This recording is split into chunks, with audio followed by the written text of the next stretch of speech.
That feeling of just knowing a game is right for you when you first lay eyes on it is such a great feeling. The thing that happens is you start to feel the excitement just build up. I'm thinking about it all the time, even in my sleep. Incluso a veces por una misma comunidad. Te llegas a enamorar bastantísimo. I play video games because I love stories. Experiencing worlds that you can't experience as yourself. I guess video games allow me to be what I can't. It's fiction, but it's not. And come home, log onto your PC, and disappear into a different world. I am a part of something bigger, a part of something beautiful. As an autistic person, video games give me a place where I could be in a world that made sense to me. I will tell you that all of my family play video games. Me and my brothers, we would share the computer 1 hour at a time. 저는 제 와이프랑 게임을 가장 많이 해요. I'm really enjoying playing video games with my dad. My children. My little sister. That connection between video games, allowing us to converse with each other, added a lot to our relationship. Games like the World of Warcraft let me meet people that I probably never would have. I can honestly say I met some of my best friends through playing games. We have this connection that allows us to share our joys, to share our achievements, to share our growth together.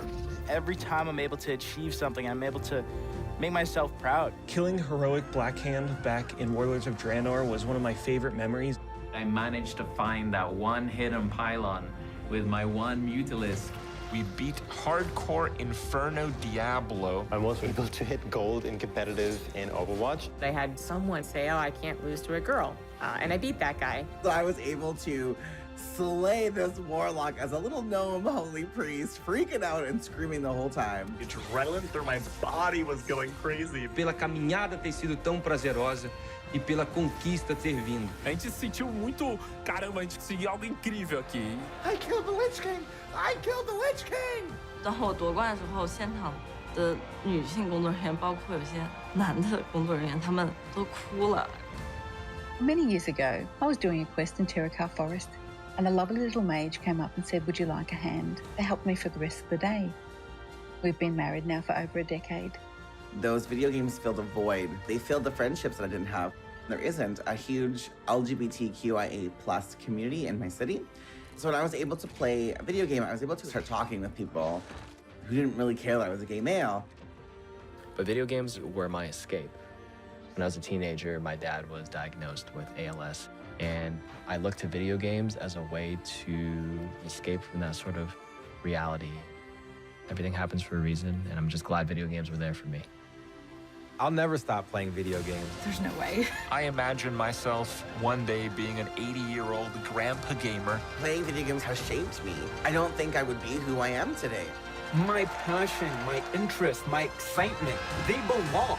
Video games opened for me the world. And because of that, I'm forever thankful. And I can't wait to see what the next generation holds.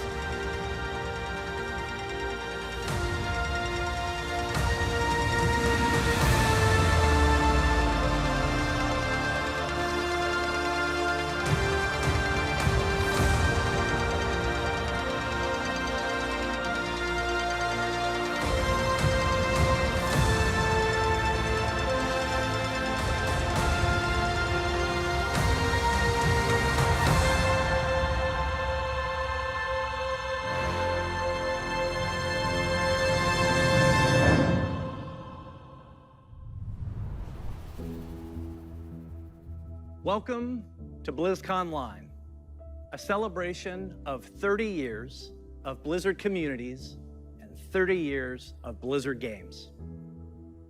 30 years is so many years, and last year maybe felt like one of the longest of all. But throughout the years of Blizzard Entertainment, from 1991 to today, many of us can associate certain games with milestones in our lives. Maybe you were a little kid the first time you played The Lost Vikings. Or in high school when you first played a Diablo game. Or maybe you met your partner while you were playing World of Warcraft. That's the awesome thing about video games. They give us experiences that are relevant to the times in our lives and experiences that we carry forward with us. Games are here for us during good times, and they're here for us even when we feel alone or maybe uncertain. Games are coming home, familiar, comfortable, with a connection and a sense of belonging. And while many of us spent most of 2020 in our actual real-life homes, games became even more of a place to get away, to be free from outside concerns, even if just for a little while. So, this is pretty weird. Usually, when we start BlizzCon, the opening call is to my favorite Warcraft faction, the Alliance. Or my favorite faction, the Horde. I get confused. Usually, I'd be speaking to 40,000 of you in person at the Anaheim Convention Center and millions of you around the world. And usually, that would be a perfect way to celebrate.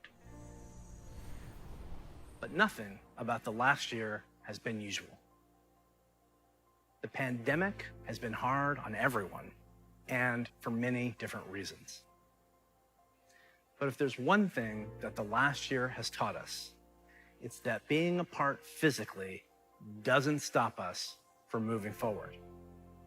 It doesn't stop us from connecting with our player friends around the world, diving in as warriors and heroes, and checking on each other as humans. It doesn't stop us from sharing our latest epic gaming story or celebrating those of others. Games continue to unite us. Now, to be honest, I wasn't sure how well Blizzard could work from home.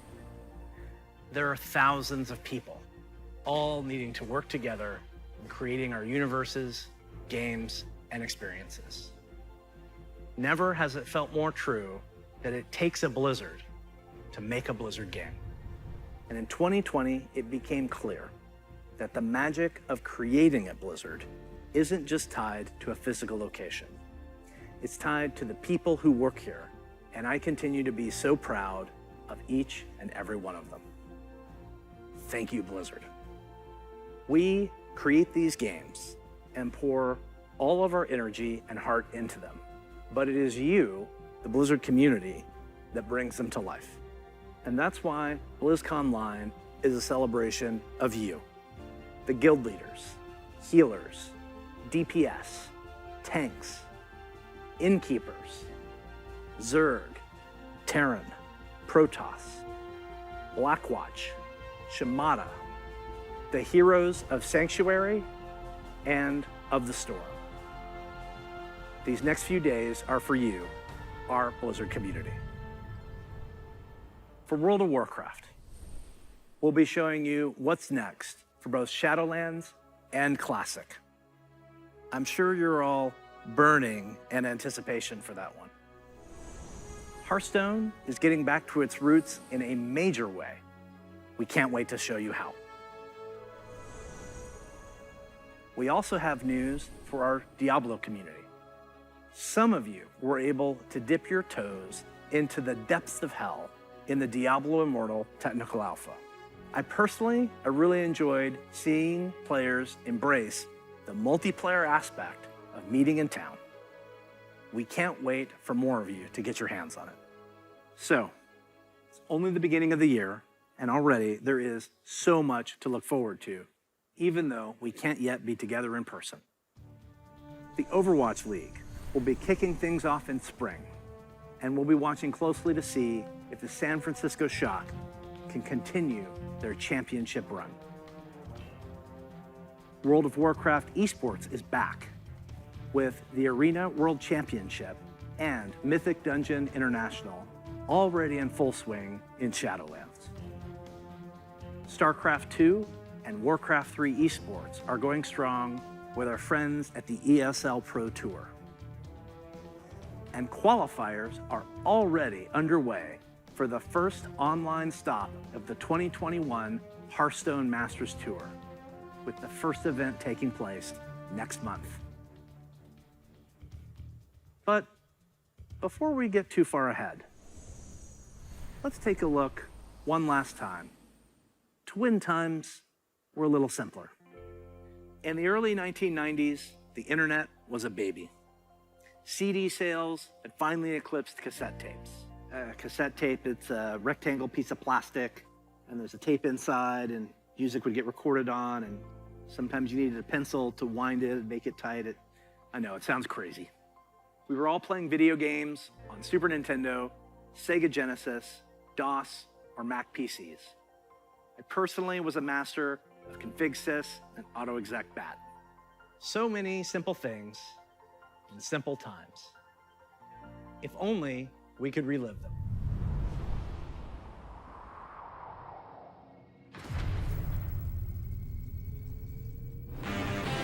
The stage is set. The green flag drops. Let the carnage begin.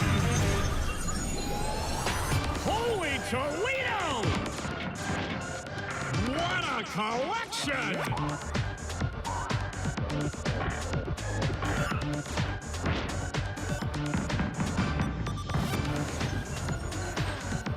Now we're talking.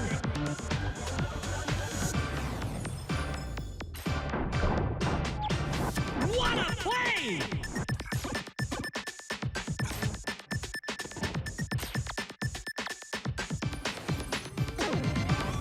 Crank up the volume!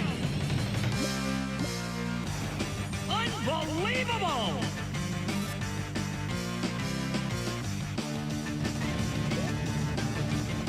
Whoa!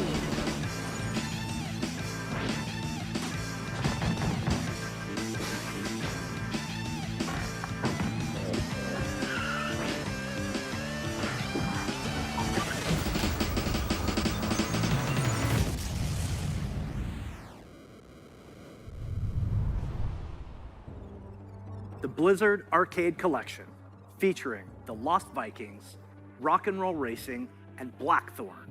These are ports of the games just as you remember them, allowing you to relive the original experience of all three titles in 13 different languages, with a couple of quality of life upgrades. As an example, we include very modern, cutting-edge functionality that wasn't available in the early 90s, both saving and loading of games. And for those of you who purchased any Blizzard Digital Anniversary Bundle via Battle.net, you'll automatically receive the Blizzard Arcade Collection on PC today. Now, you ready to hear about some other video games? Let's hear what's next for World of Warcraft.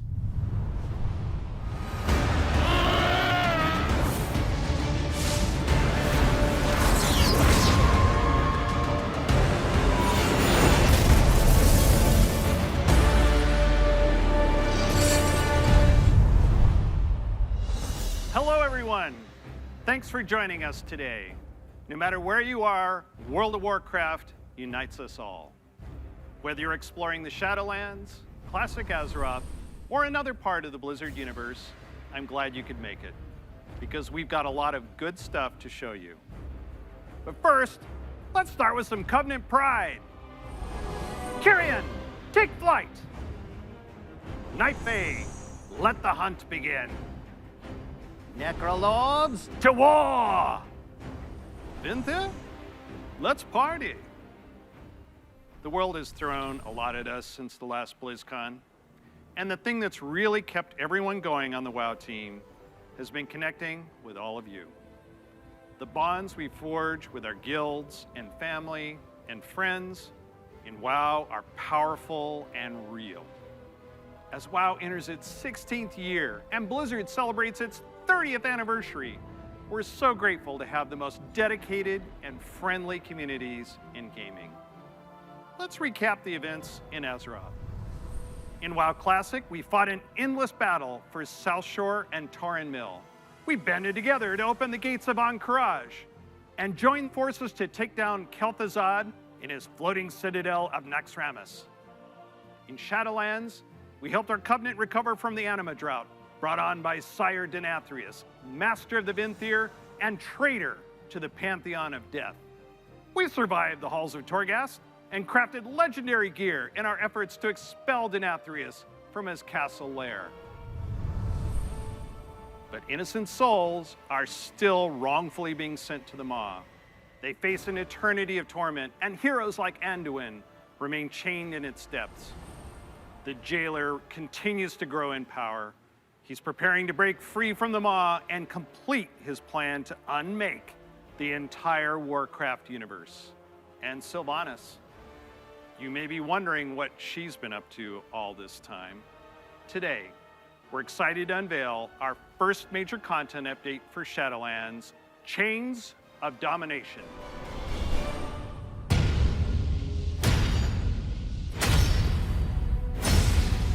Look around you!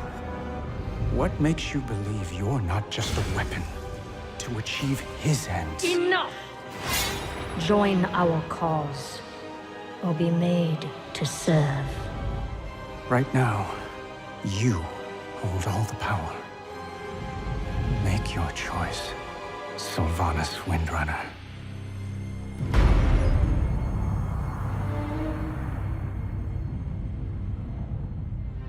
Despite all our efforts, the Maw continues to grow. What if Denathrius' treachery is irreparable? The Primus is lost, and Bastion cannot save the Shadowlands alone. None of this should have happened. Perhaps the Winter Queen could... My Archon, a living soul seeks an audience. A mortal? A king. By all our measures, one who has spent his life striving for justice. One who would give anything to serve his people. One whose heart is true. Very well. He may approach.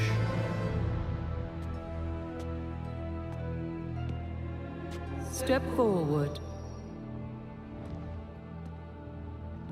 My Ascended have spoken of you. The king held captive in the Maw.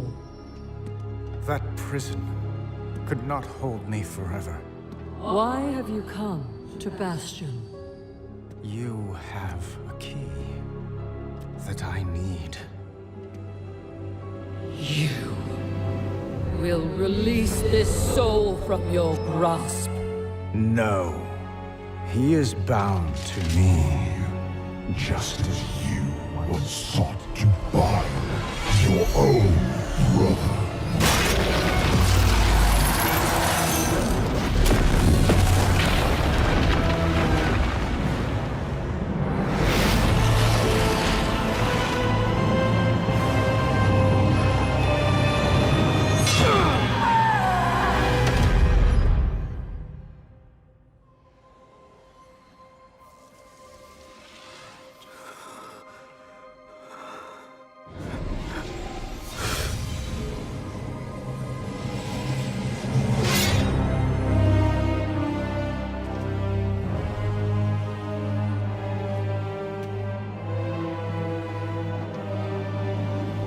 vessel performed its part flawlessly. 3 keys remain. Then they will see. Death was never meant to be chained.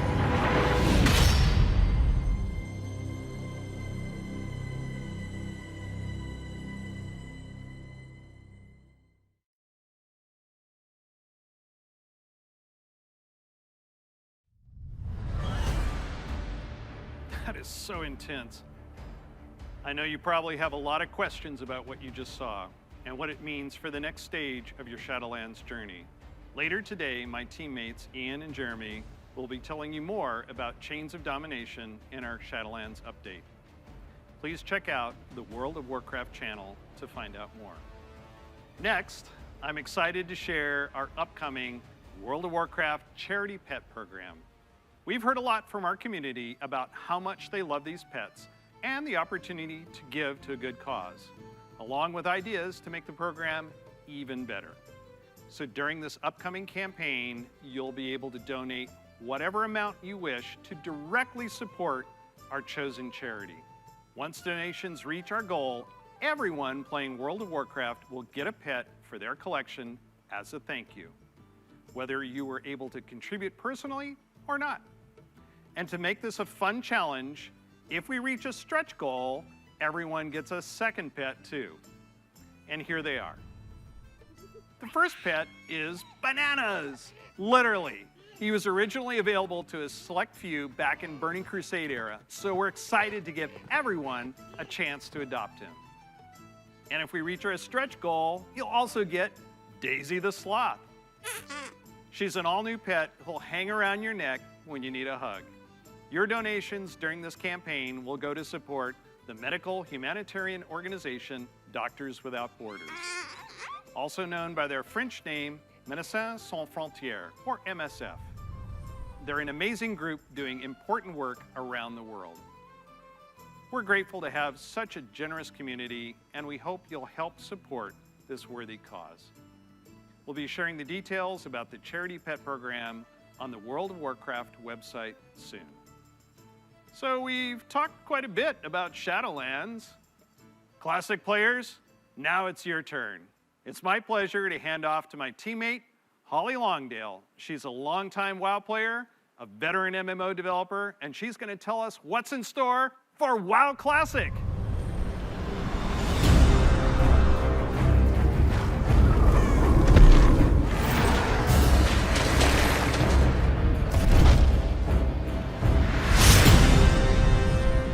Hi, everybody. First, I'd like to thank all of you who have ever been part of the WoW community over the years. You know, online worlds like WoW have been a huge part of our lives for decades now. As a dedicated MMO fan and a developer myself, I remember hearing that Blizzard was going to be making their own MMO. And I thought, well, I guess I'll check out that beta. And sure, we all call the game WoW, but really, wow. I could not believe I got bit by the MMO bug again. I was so excited to be able to make a Night Elf hunter and be like that famous Dark Elf ranger from the books that I loved. I have to tell you, Azeroth was, and still is, a place I love to live. Since last year, I've had the great honor to work alongside the WoW Classic team to bring these nostalgic experiences back to life for longtime fans and a whole new generation of players. As a fan myself, I've had so much fun in WoW. From the simple things like drive-by buffing or making friends on that long haul from Teldrassil to Ironforge, all the way to the absolutely staggering, like when I jumped blindly through the Dark Portal and was running through Hellfire Peninsula, heard this terrifying noise, and then saw the Fell Reaver. Biggest roamer I had ever seen, and I was very glad I had feigned death in that moment. And that's the thing about WoW. These stories and experiences we all share keep us coming back time after time. With that said, I'm super excited to be able to share with you where our adventures are taking us next.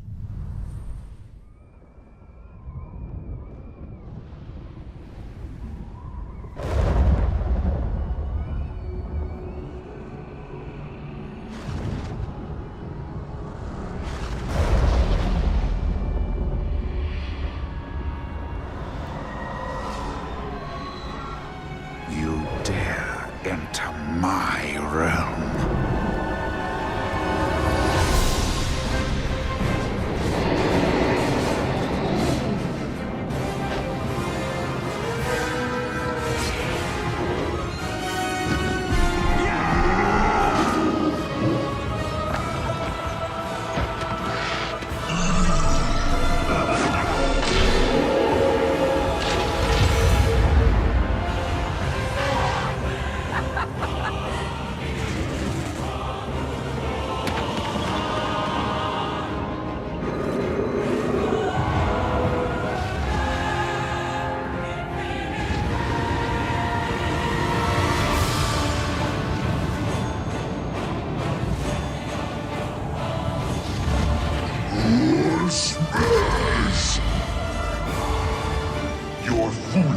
Darkness has brought you to this end. Take my blood and choke on it. Death to the outsiders! I'll turn your world upside down! You are not prepared!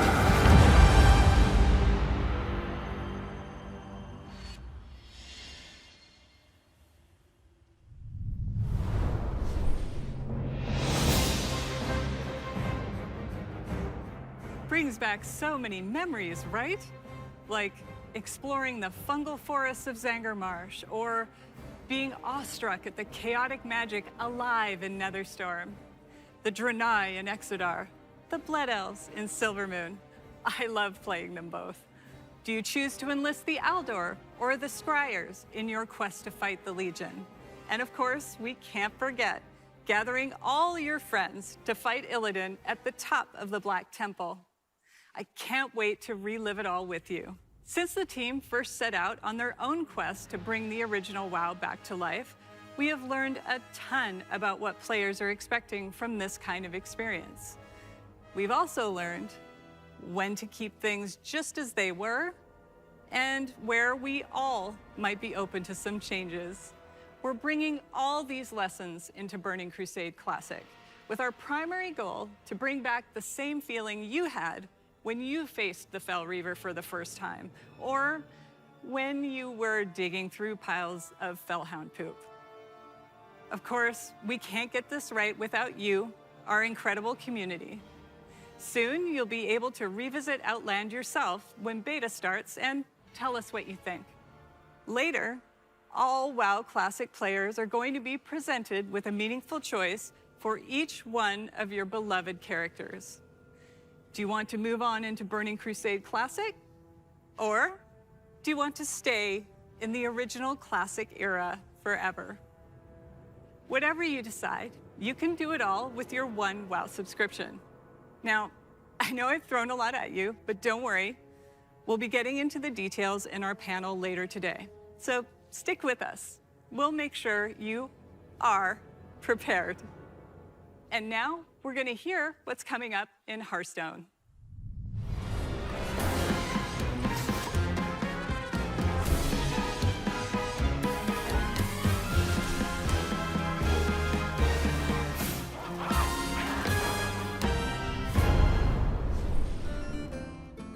Greetings. We're truly excited to share with you everything that's coming to Hearthstone this year. But first, let's take a quick look back at the year of the Phoenix. We added our first new class, the Demon Hunter, and ventured into the ruthless Outlands. Then we went to Skullman's Academy and got to explore dual-class cards and their powerful synergies. And with our third expansion of the year, we brought you Hearthstone's biggest update ever, alongside the menacing Old Gods in Madness at the Dark Moon Fair. We launched a brand new game mode, Duels, that saw more than 10 million matches on its first day. We also introduced our long-awaited achievement system and made a significant overhaul to the rewards and progression within the game. Now, it's time to say farewell to the Year of the Phoenix and see what's in store for Hearthstone this year. Welcome to the Year of the Griffin. Over the last couple of years, we've made big changes to Hearthstone. Throughout the Year of the Griffin, we want to keep delivering fun, new experiences and make sure that the tens of millions of you playing Hearthstone are always excited to log in. First up, we'll be giving the standard format its biggest shakeup ever, with the launch of the Core Set later this year. The Core Set replaces the old Basic and Classic sets with a collection of 235 cards made up of some of the best from throughout the years, as well as 29 awesome brand new cards. And the best thing about the Core Set is that it's entirely free. So there's never been a better time to get into Hearthstone. Here are 3 of Hearthstone's legendary dragons, reimagined to feel more up-to-date and competitive for modern-day Hearthstone. Ysera the Dreamer. You'll finally receive her full arsenal of dream cards right away. she's a nightmare for your opponents. Malygos the Spellweaver.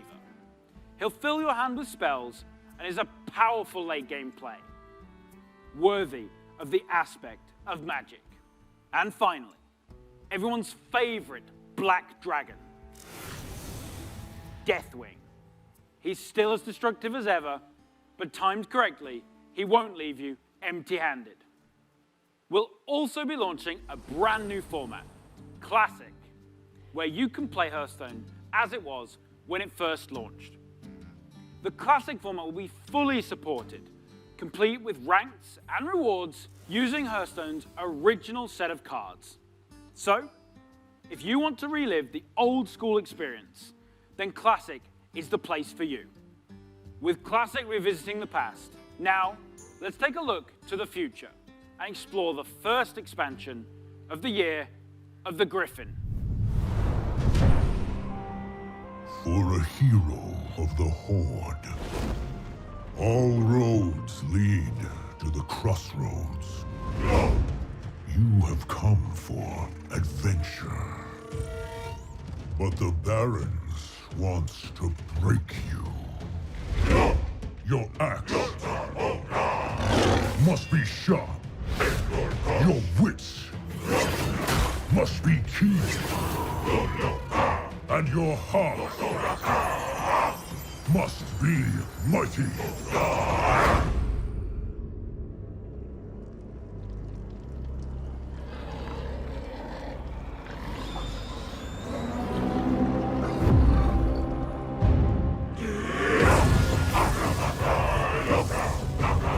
Strength and honor. This is who we are.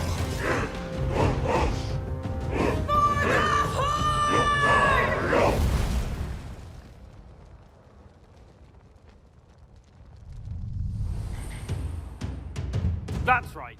We're headed to one of Warcraft's most iconic locales, the Barrens, and we'll come face to face with the heroes that inhabit it. Starting with one of the Horde's most iconic and well-known characters, a fierce loyalist, one-time war chief that embodies the honor, loyalty, and spirituality of the Horde, Shadowhunter Vol'jin. Shadowhunter Vol'jin is a neutral legendary that allows you to either bolster your own board or weaken that of your opponents. And to celebrate the announcement of Forged in the Barrens, this card is available for free for everyone later today. So log into Hearthstone and claim your free copy of Shadowhunter Vol'jin. And as a bonus, we're also giving away the brand new 30 Years of Blizzard card back. Next, we have another hero of the Horde who is making his first appearance in Hearthstone. The legendary Blade Master, Samuro, featuring the new keyword, Frenzy. Frenzy activates the first time a minion takes damage and survives. In Samuro's case, this can be used to clear your opponent's board. Heroes of the Horde, like Samuro, are famous for their combat prowess, but others, like Thrall, are known for their powerful elemental magic. Take a look at this new shaman spell, Chain Lightning. Chain Lightning is a spell in a new cycle of cards that rank up and become more powerful when you have 5 and 10 mana, ensuring that they're always useful at every stage in the game. You'll also notice that they're categorized as nature spells. With Forged in the Barrens, we'll be permanently introducing spell schools across the entire game, which enables a whole host of exciting new strategies. And don't worry, members of the Alliance will be featuring some of your most beloved heroes and locales later this year. But what I love most about the Warcraft universe is its amazing characters. And our final announcement is our most ambitious addition to Hearthstone yet. It introduces a brand new way to play with your favorite heroes. Hearthstone Mercenaries. Mercenaries features strategic RPG gameplay, where you build teams consisting of some of the most iconic heroes and villains from the Warcraft universe.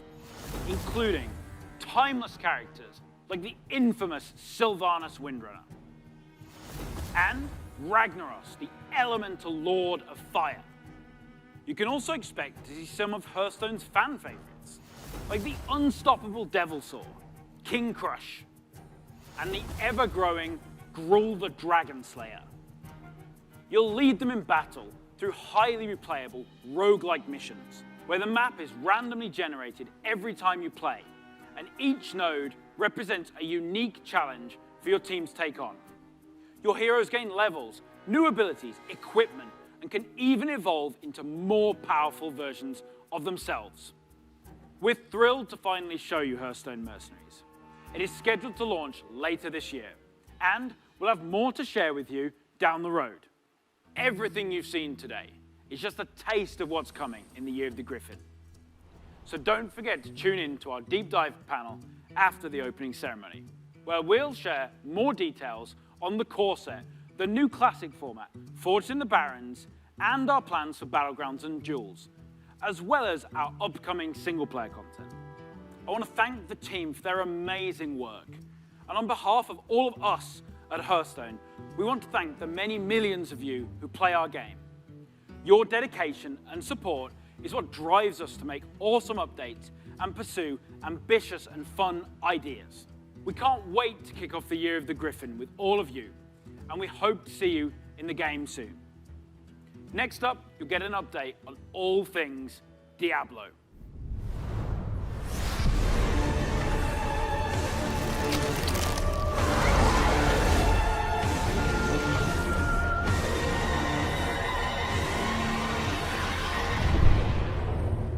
Hey everyone, thank you very much for joining us. I am so excited to kick off the Diablo segment of our show, and I am honored to be here on behalf of all of our Diablo teams to share the news and updates we have in store for you today. We've got a lot of Diablo to cover, and I hope you'll agree with me that it's a great time to be a member of this community. All right, let's kick things off with Diablo 4. We first shared our game with you during BlizzCon of 2019, and we've been truly humbled by your response. We've kept in touch through quarterly updates and sincerely appreciate the thoughts and valuable feedback you've provided as we unveil more and more of the game and share in its development. After all, Diablo belongs to you as much as it belongs to us.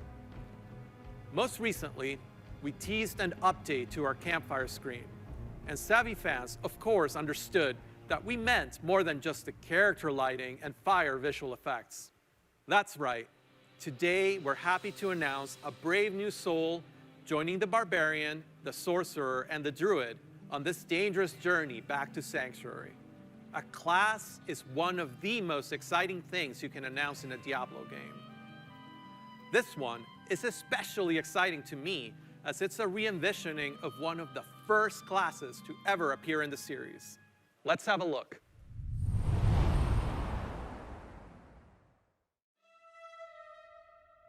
Your prayers do not fall on deaf ears. Just know they are being heard. There is justice within the light, but you have to be patient. Now, pray with me. May Akarat guide and protect me. May Akarat guide and protect me. May he shepherd my soul May he shepherd my soul. and grant it mercy. And grant it mercy. What are you doing here? This is not the time. But this is confession. And I have sinned. I was a thief who stole from those more fortunate. I strayed from your light and found my trade in the shadows. They call it murder. I say, job well done.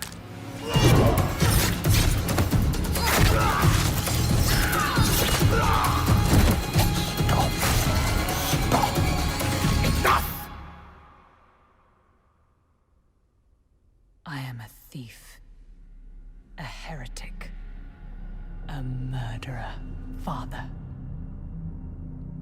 Will Akarat save me?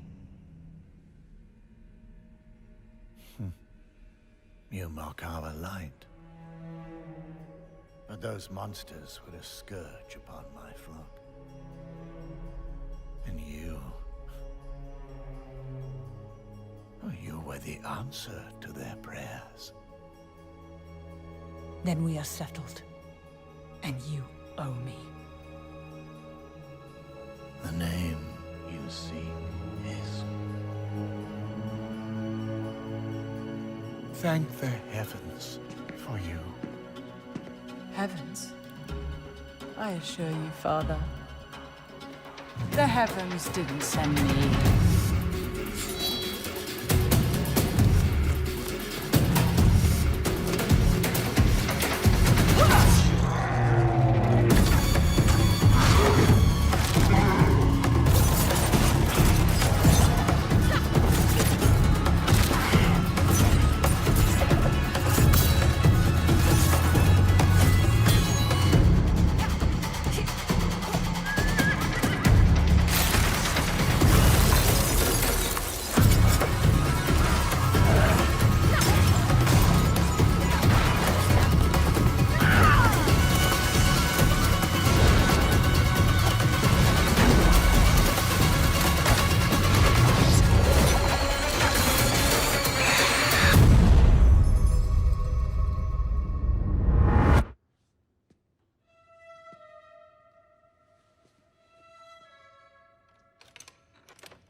The sound of that ear getting pierced by the hook is so brutal. I feel like it's gonna haunt me for a long time.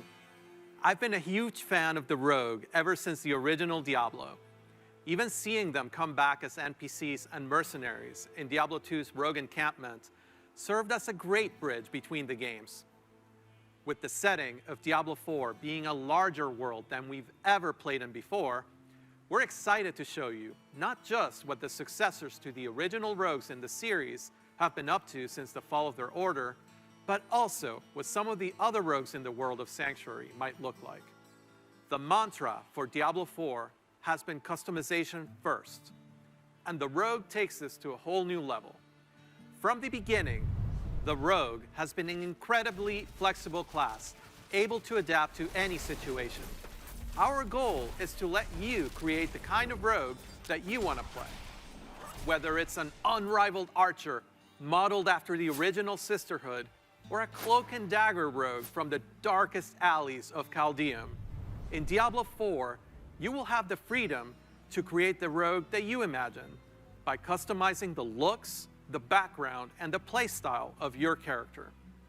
Please stick around for our segment later today, where I'll be joined by other members of the Diablo 4 team to share a closer look at the rogue class, as well as some of the open world gameplay that we're bringing to the game. Spoilers, those severed ears are not just for show. But Diablo 4 is not the only Diablo game we're talking about today. If you're looking for an authentic Diablo experience on mobile, we've got you covered. Diablo Immortal has everything you'd expect from a AAA action RPG. From the visceral combat and epic loot to an all-new story, bridging the gap between the events of Diablo 2 and Diablo 3. Later today, you can join the Immortal team, where they'll talk about some of the things they've learned from their recent alpha test and what's next for the game. But that's still not all. We have one last bit of very exciting Diablo news to cover. When you hear us talk about the classes, the items, or the stories of the early Diablo games, you may have picked up on the absolute reverent tone we reserve for that golden era of Diablo. Maybe you share that love of the classics, and just hearing us talk about them makes you want to take on Mephisto or Baal one more time. Or maybe even for the first time.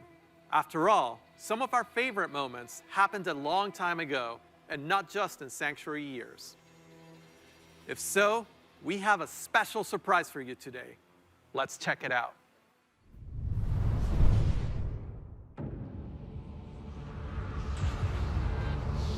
How was it not yours, a wanderer? Now you know what I seek, Marius. Were these the demons from... Don't do it! It seems you're not acceptable. What was it done to me? Arise, Diablo, Lord of Terror.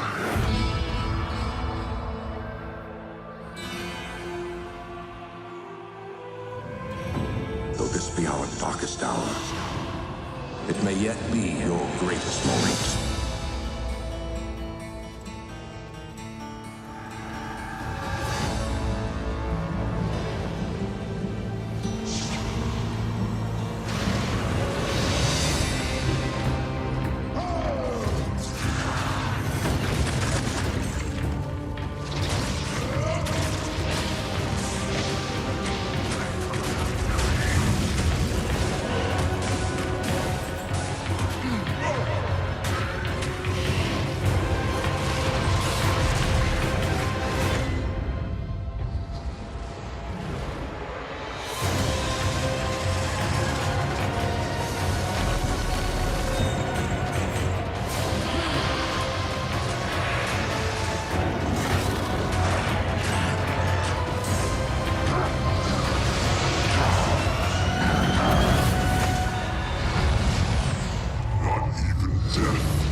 After more than 20 years, the Dark Wanderer has returned. And once again, he travels east, always east. Diablo 2 is a landmark game for Blizzard. Diablo 2 Resurrected is a full HD remaster of both the original game and the expansion, Lord of Destruction. It takes the 2D sprite-based classic that we love and brings it into the present in 3D, utilizing up-to-date graphical rendering and lighting technologies. It also includes modernizing all 27 minutes of cinematics, recreated shot for shot with the explicit intention of preserving both the look and the pacing of the original movies. Blizzard has a long history of games that we're proud of. And when we think about Diablo 2, we think about it as a definitive pillar in our foundation. Now, it's funny to think that some of you weren't even born when D2 was released, which makes it all the more important that we deliver an authentic experience wherever you play. We want everyone to relive their memories or experience the game for the very first time on their platform of choice. And so we're excited to bring Diablo 2 Resurrected to PC and console, along with cross-progression. And for those of you who are in love with the original and you just wish it worked more seamlessly on modern computers, you can bring back all of that nostalgia exactly as you remember and enjoy the game in its original. Later today, Diablo speedrunner Mr. Llama will host a roundtable with members of the development team on the dedicated Diablo channel. If you are a Diablo 2 fan, I encourage you to take a look. So, from Diablo 2 Resurrected, to Burning Crusade Classic, to the Blizzard Arcade Collection, it's a whole lot of looking back.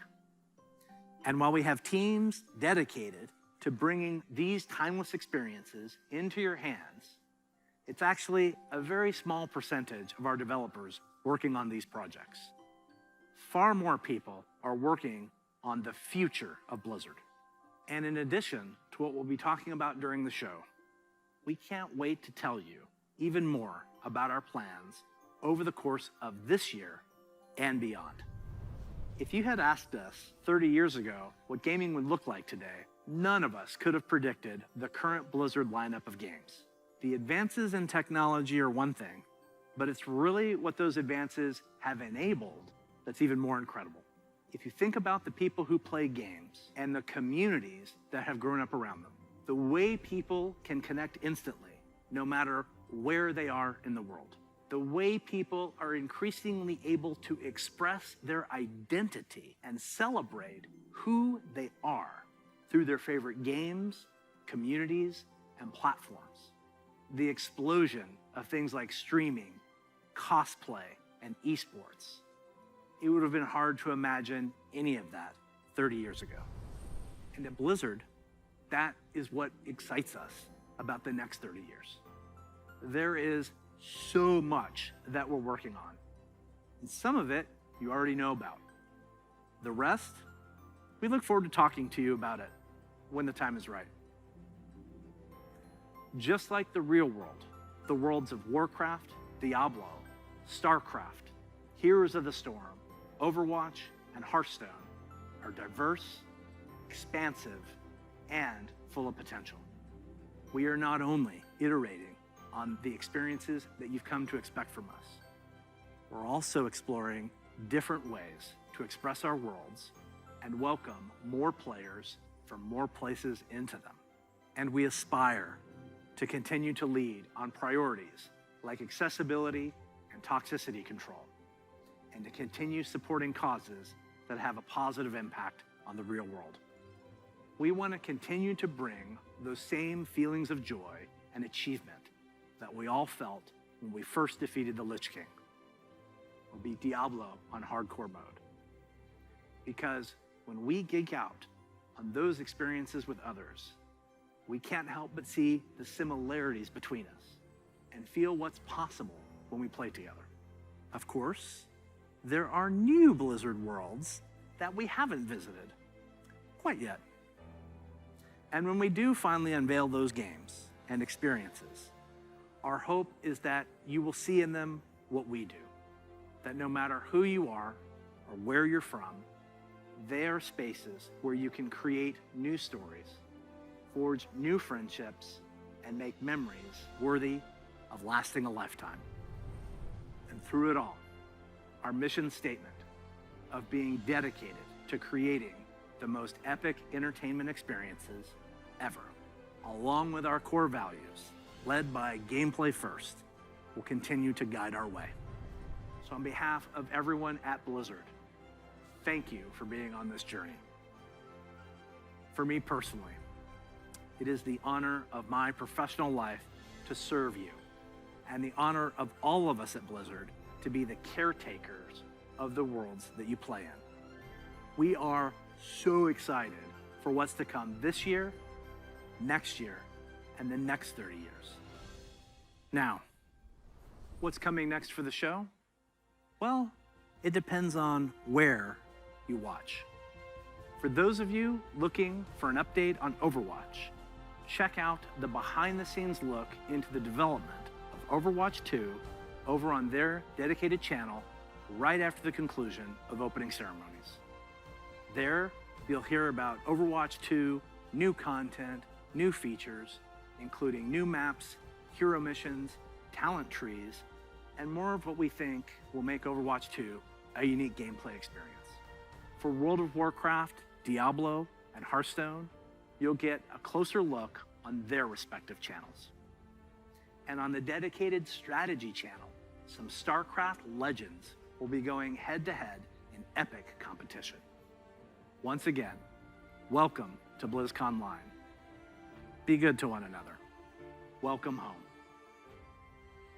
Before we kick things off, here's a little something from a previous BlizzCon headliner.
for you? What can I do for you? What can I do for you? What can I do?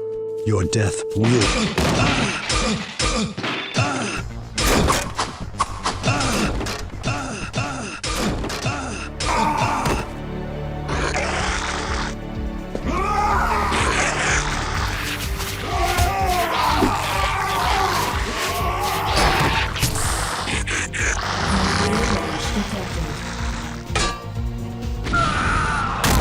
Morta Vespa Gaia Inu. Help! Help!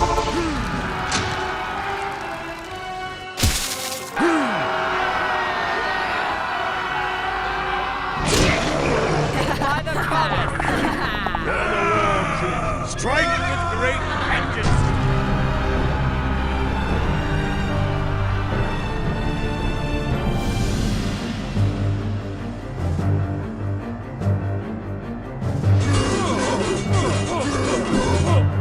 You are not prepared! Frostborn hungers for your soul.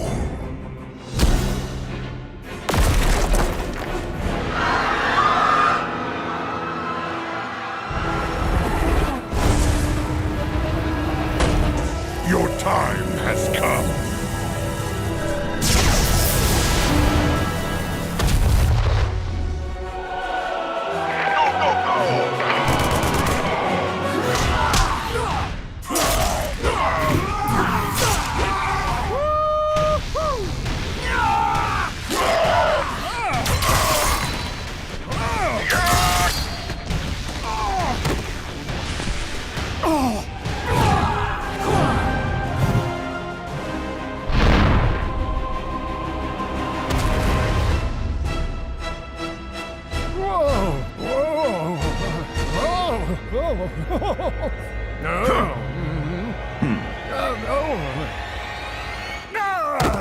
Strange.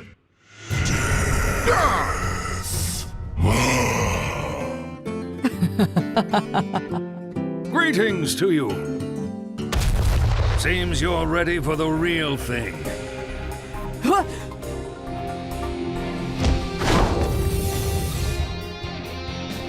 Watch your back. F it up! Hey, look at me! Oh, looks like we got an audience. I'm getting good at this.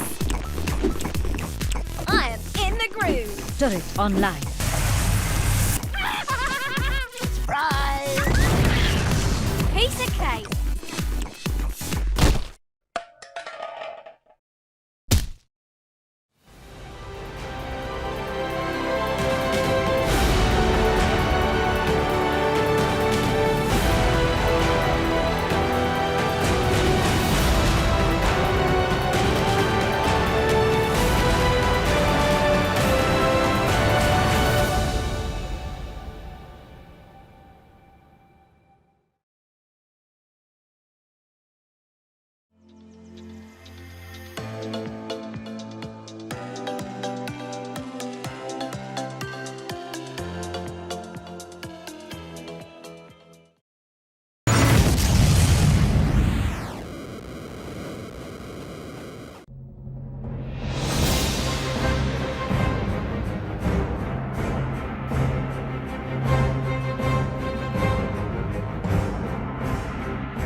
Welcome everyone to our deep dive panel for WoW Classic. I'd like to start with some introductions with these fine gentlemen with me and myself. I'm Holly Longdale.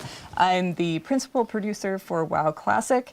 A little bit about my background. I spent 13 years working on EverQuest. I started as a game designer and eventually became the head of the studio for the EverQuest franchise. That said, I've always been a WoW player since beta. So this is obviously a dream come true for me, and I'm thrilled to be here with you. I'm Patrick Dawson. I'm the production director for World of Warcraft. I've been at Blizzard for 15 years now, and have been on WoW for most of that time. Avid WoW player myself, and really excited to open up that dark portal again as we all step through it. And my name's Brian Birmingham, and I'm the lead software engineer on WoW Classic.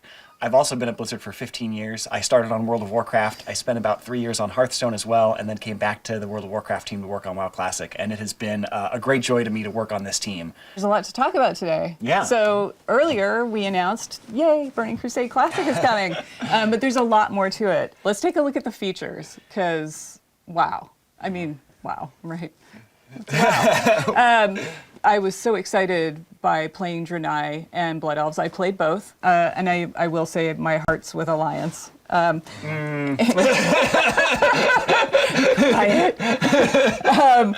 I also took up jewel crafting on my Draenei Shaman. I wanted to corner the market. Just the whole notion of having items with sockets and just exploring that whole system. I'm also a bit of a systems nerd. So I completely lost my time for weeks in there. The Burning Crusade, I remember being there back then. I mean, it was our first expansion ever. So all the new features was like this really cool moment of like, what's coming next, what's going to happen. And one of the things that was pretty impactful to the game was Horde having Paladins and Alliance having Shaman. I mean, as an avid PvPer myself, I remember going back and trying to fight Shaman. I was Alliance back then. And just not understanding that class at all, because my team didn't have it. So like I try to poly them and it'd be like grounding totem. I didn't know what that was. And it's just like, why are Shaman immune to everything? I don't understand. That's not what you said. Yeah, no, I did. No, you said they're cheating. I understood polymorph druids, but Shaman, why? Like now I started to understand Shaman a little bit better. We got some of their benefits. I actually got to see totems being placed down on my side for once, and got to see the frustration of dealing with Bubble Hearth on the other. Yeah, I remember when I was doing raids, we were always jealous of the Alliance having Paladins for Blessing of Salvation. Like people would be pulling aggro off me, and I'd be yelling at them like, "Wait for 3 Sunders!" And the Alliance is just like, "No, it's no problem. Just go." Yep. So hey, I mean, we were upset raiding like Razor Gore without Earthbind. I mean, really even the playing field for both PvE and PvP, which was kind of cool. But there were a ton of new features and just abilities with this too. As we got to level 70 and got to experience new content and new things. I remember one of my first experiences with understanding what it meant for designed by Blizzard, right? Oh, yeah. Because I was an engineer, right? I wasn't a designer. I was working on like the live ops team at the time, and I was playing my class, avid player of Mage, and I kept, I sent this long email to Tom Chilton saying like, hey, here's what Mage needs. The Dawson Manifesto. So it was a well thought out forum post. And what was in it was things like bring back invisibility, let's get a threat dump in the class. And I didn't even necessarily tie those two together, but he was like, that's a pretty good idea, let's get Mage's invisibility. And just knowing that skill was coming along with some other new stuff for Mages like the Molten Armor, the Ice Lances, was just really cool to see all this new stuff in Burning Crusade. On the other side of that, I was really excited about Spell Reflect because I was really frustrated getting polymorphed and being able to reflect that back on the mage. As a mage, I was not excited for you to get I bet you weren't. And there were even some PvE encounters that had abilities that you could reflect back. So I remember that was really fun to kind of find ways to time that and use it as a defensive ability as well. I was a hunter. Mm-hmm. I'm a hunter now, hunter. actually. Yeah, I've switched. But I remember just chasing Beastmaster and just DPS. Yep. That was it. That was the chase, yeah. Talking about that too makes me think of like the arenas and the arena system. That was a whole new world for us, with Battlegrounds and the way they worked before, like the way the matchmaking happened. Usually I was pretty competitive in PvP, so I would either get in there and stomp the enemy team who was just there to be casual, or even though like we were a good team, we weren't like the best of the best. So when we ended up going against one of those teams, it was just like, well, geez, we're just getting stomped now. This is tough. Arenas gave everyone an opportunity to play against equal-minded opponents, right? Mm-hmm. So if you were a little bit more casual, you get the opportunity to play against people who weren't maybe so competitive. Or if you were like cutting edge, go for it. Like try to be the best of the best. And what was great about that is it spawned an esport. Like that wasn't, we didn't design it for that. We just wanted people to have fun. But when we noticed like, hey, everybody's playing this, everybody's like competing in this, people are watching it, we had to embrace that. We started featuring it at BlizzCons and we've been doing it every year since. Yeah, it's really awesome. I think one of my favorite things to recollect was the exciting zones that you would travel through. One of my favorite memories was actually in the first zone, Hellfire Peninsula, and it was adventuring around in Hellfire Peninsula. going around and doing all those quests and always living in fear of the Fell Reaver. Because you'd be out there collecting parts from like a broken Zeppelin, and you'd be fighting off your Hellbores, and then all of a sudden you'd see the screen start to shake, and like these thump, thump, thump, and then and you're like, oh my god, I gotta run, he's right on top of me. Sound still haunts my dreams. Oh, I know, yeah, it's terrifying. Even in life, it's just feign death. Yeah. Like, it's usually here at feign death. Yeah, just get out of here. And then the payoff when you later go to Netherstorm, and they give you the quest, they're like, could you get me a part from inside the Fell Reaver? You're gonna have to kill him. And you're like, that guy? Like that guy that used to terrorize me? They're like, yeah, I think you could take him now. And that was such an exciting payoff to be able to like bring that full circle and go back and see him again. For me, I snuck into beta. I got really lucky because I could see the construction sign for some of the zones, and of course I ignored it and went and explored. So I remember running through Blade's Edge and just seeing dragon carcasses and skeletons impaled in the environment, and then moving on to Netherstorm. I just was blown away, even from Zangermarsh all the way through. Everything felt like its own world, and just be able to go through that and just the delight of it and the epicness of it. And then you come up to Area 52. That's what I love about WoW, is you can have epic storylines and still find lightness in it. So I just loved it. I love it. I'm an explorer, so. You know, for me, I remember Burning Crusade really opened up a new gameplay type for me. I became a collector in Burning Crusade, right? And it kind of started with the Outdoor and Scryer rep. Because I got my outer rep all the way up, and then I was thinking about switching to Scryer, and people were like, "You're insane! Don't do that." And I was like, "I bet I can," just to prove people wrong. And I did, and it was cool. It was really fun. But then I started doing other things. Like there were all these new like mounts and pets, and I went back and even got some of the older reps like Thorium Brotherhood and Winterspring.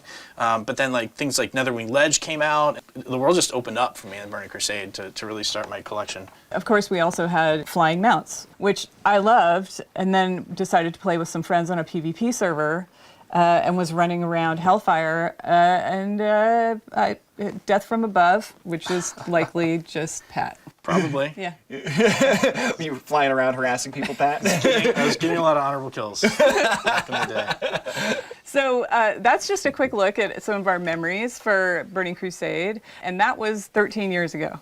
So that code has been hanging around for 13 years. And we're not just doing a save as Burning Crusade Classic. Oh no, it's a lot harder than that. So let's get into some of those details. So one of the challenges has been that we don't actually want to ship on the old code. And the reason for that is because it's got a lot of bugs and difficulties with the architecture that we don't want to have to deal with. But we do want that old data. And we talked about this when we did the original launch of Classic, was how the data is really the thing that describes how the game is supposed to be played and what things are supposed to happen in it.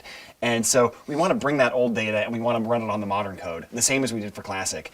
And there's like 750,000 rows of data that we have to go through and convert from their old formats to their new formats.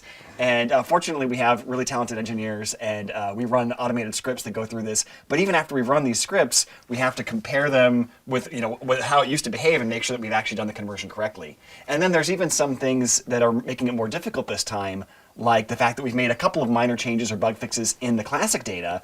And we want to make sure that we keep those as we're going into Burning Crusade. So we have to merge those changes with the changes that happened with the Burning Crusade originally, and make sure that we have a coherent set of changes that make sense to bring us from Classic into the Burning Crusade. There's an enormous amount of time spent looking at, okay, this is how it came out now. We have a reference client that is the original. That's right. We do use the old code for that. Yeah. So like we still have it. We just don't want to ship on that anymore. But we have like the old code with the old data, knows exactly how it's supposed to behave. So those things work together, and we can bring that up internally and take a look at it and say like, okay, this is how it was back then. This is exactly what it used to look like. And we do sometimes find things that are bugs we still want to fix, but a lot of times it will tell us like, oh, this thing is not a bug. This is actually the intended behavior, or this is something we don't really remember right. There's a tendency to want to chase your own memory, like, I remember it being like this, and it's like, no, it's not always exactly the way you remember it. Everybody has that kind of human failing, even us, and so a lot of times we'll have an argument about, I remember it this way, well, I remember it this way. Let's go and check. We can look. Well, you know, another reason to ship on the new code is really just the years of stability improvements and the fact that the world didn't look the same back in 2007 as it does today. Like, That's true. There wasn't cloud architecture at that point. I remember I had the privilege of being on the live ops team where I got to see what all of the servers looked like and how it was all architected. And to pull back the curtain on this a bit, the way it was is everything was its own like server, right? Like they didn't really talk to each other very well. So each realm had 11 blades on it. And these blades were just bare metal blades, and like one blade was for Azeroth, one blade was for Kalimdor, one was for Outland, and then we had some for instances. And you know, back then what would happen without cloud is you would try to request resources, and maybe a lot of people were running dungeons. And so it would give you back things like transfer aborted, instance not found. Oh boy, like we don't want to go back to those days. So now we can take advantage of things like the cloud and not have those resource issues. So shipping on this new code is a big improvement in stability. Yeah, and so we're weaving all these threads together. We did finally get a build for Burning Crusade Classic. Super excited. With the team gets together, we're preparing for a playtest, and we go to create our characters, and we see this blood elf who, you know, he remembers the sun well. He forgot his pants. Yeah? So everything didn't work the first time? What? I know. Yeah, I did mention, like, we had to go through and check for problems in those conversion scripts. And so, yeah, sure enough, what's going on here is that this guy thinks he's dressed, but he isn't. And you can see why he thinks he's dressed if you look down. Does that happen to you a lot? Only in my high school days.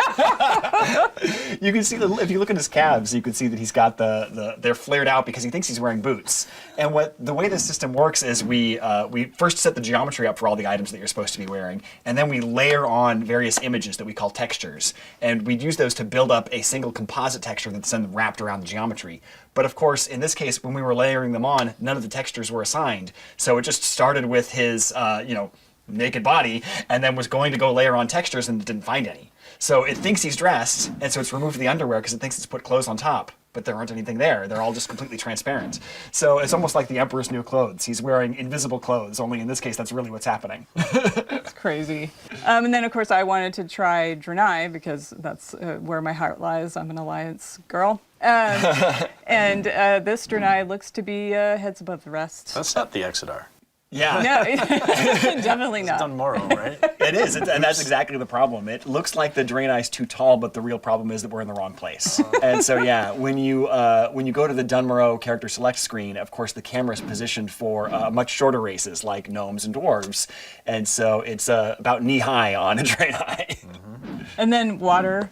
Really, Brian? We have water in Hellfire? Yeah, so Go for a swim. it turns out that Outland has a funny, unique feature that it doesn't have any oceans because the water just all falls off the edges and goes out into space or something like that. I'm not sure how that works in the game universe. Magic. But yeah, there's no ocean there. But we had accidentally flagged it to generate ocean, so we ended up flooding the entire world with an ocean until we found that and turned it back off. So through all of these processes, yes, we're obviously we're fixing what is broken. But also we thought it was a good time to start enacting what we call #some changes to gameplay and how things should work. Yeah, I mean, when you think about it, like Classic, our guiding principle was no changes. The goal was to provide as true-to-life, authentic experience of Classic that we possibly could for the community. And we accomplished that. What was interesting to me is to see this vibrant community that embraced it and then said, hey, but we're not exactly the same as we were 15 years ago, right? And they're right. Like, the times have changed. The world has changed. And so some of those things that maybe were out there that were not great and were warts back in the day is not something that we would want to ship again. Like something that feels a little buggy or wrong or incorrect. So the idea behind this is let's provide what the Burning Crusade experience was without those warts. And this really, I think, illustrates the difference is spell batching. we actually had a lot of requests originally for spell batching in that kind of no changes charge, where they said, hey, I remember when I used to be able to have two mages polymorph one another, and they would both end up polymorphed. And that's cute and fun, and I kind of like that. And so we said, okay, well, we can put that back in. But the system that causes that is, of course, that the spells are batched up and processed in these giant batches. But over the last 2 years, people realized that what that comes with is about a half a second of kind of built-in latency, where you push a button and it doesn't actually take effect for that half a second while it's waiting to queue up the other ones to go with it. And people were starting to find that frustrating. I talked to a lot of people who said they were excited about it when it first came out with Classic, but after they've been playing with it for 2 years, they're really ready to see it go, and we're ready to take it out too. So we're going to remove spell batching with Burning Crusade. That's definitely great, because I remember like every 2 weeks I get a bug report, Vanish is broken again. And it was because of stuff like this, right? Like if you vanish at the same time a fireball's hitting you, it's going to pop you out, right? Exactly. Like, and so we were trying to do all these hacky solutions to it, but the real answer is just don't spell batch. Yeah. But we didn't have the ability to do that then, so glad we're doing it now. Yeah. You know, another one that I can think of is just how the raiding community has matured, right? Like things were very different back in 2004, 2005 timelines compared to today. So, you know, the raiding community knows exactly what's going on, and they want a challenge. They want more of a challenge. So, you know, rather than always giving them like the last version of the boss, the final form of the boss, which maybe is been hit with a few nerfs, let's not do that anymore. Let's give them a more challenging version of the boss. I'll give you an example of like Muru. Right, where the initial version of that boss had a lot of spell pushback, and so like that made it really tough to bring casting classes to that fight. We did fix that pretty quickly and change the fight to allow for that. Now that's a change we probably would incorporate in this, right? Like we don't want people to feel excluded or not part of being able to do a fight like that. But then probably a month or so after that, we nerfed Muru's health. That doesn't need to happen. Let's just keep it in the hard form. We can evaluate any changes we need to make after that, but yeah, it won't just be like, hey, final form, we're not even going to look at it. Let's call it a day. So. Yeah. So how did your mage handle the pushback? I just was sad. It feels personal, yeah. No, I was the raid leader, so I got to choose who went. But the one mage allowed to go. that was honestly, that's one of my favorite fights ever in World of Warcraft. That was a really, really fun fight. That's awesome. Another change that we're talking about making is along the lines of that PvP balance and faction balance is, you know, obviously with Burning Crusade, Paladins are introduced to the Horde and Shamans are introduced to the Alliance, and that was intended to be a balancing of the factions and let's, you know, make them even.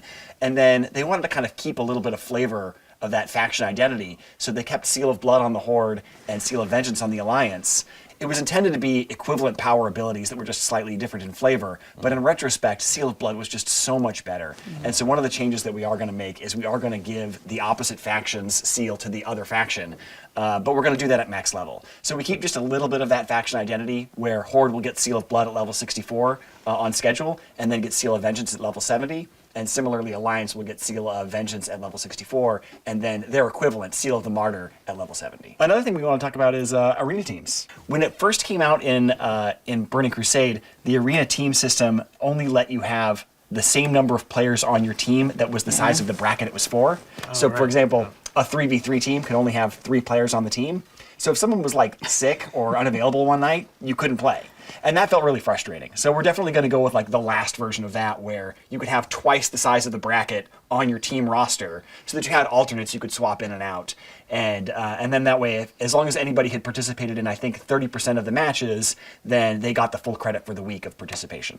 Yeah. So when we did personal ratings versus team ratings? I think that came later, and we're also considering whether or not we want to do something with that as well. Because another thing that was problematic about arenas was the way that the ELO system was so inflationary. And so we're talking about whether or not we want to move forward with converting that to something more like the modern MMR system, so that it isn't as punishing to people in terms of like waiting hours for a match at the highest levels and things like that.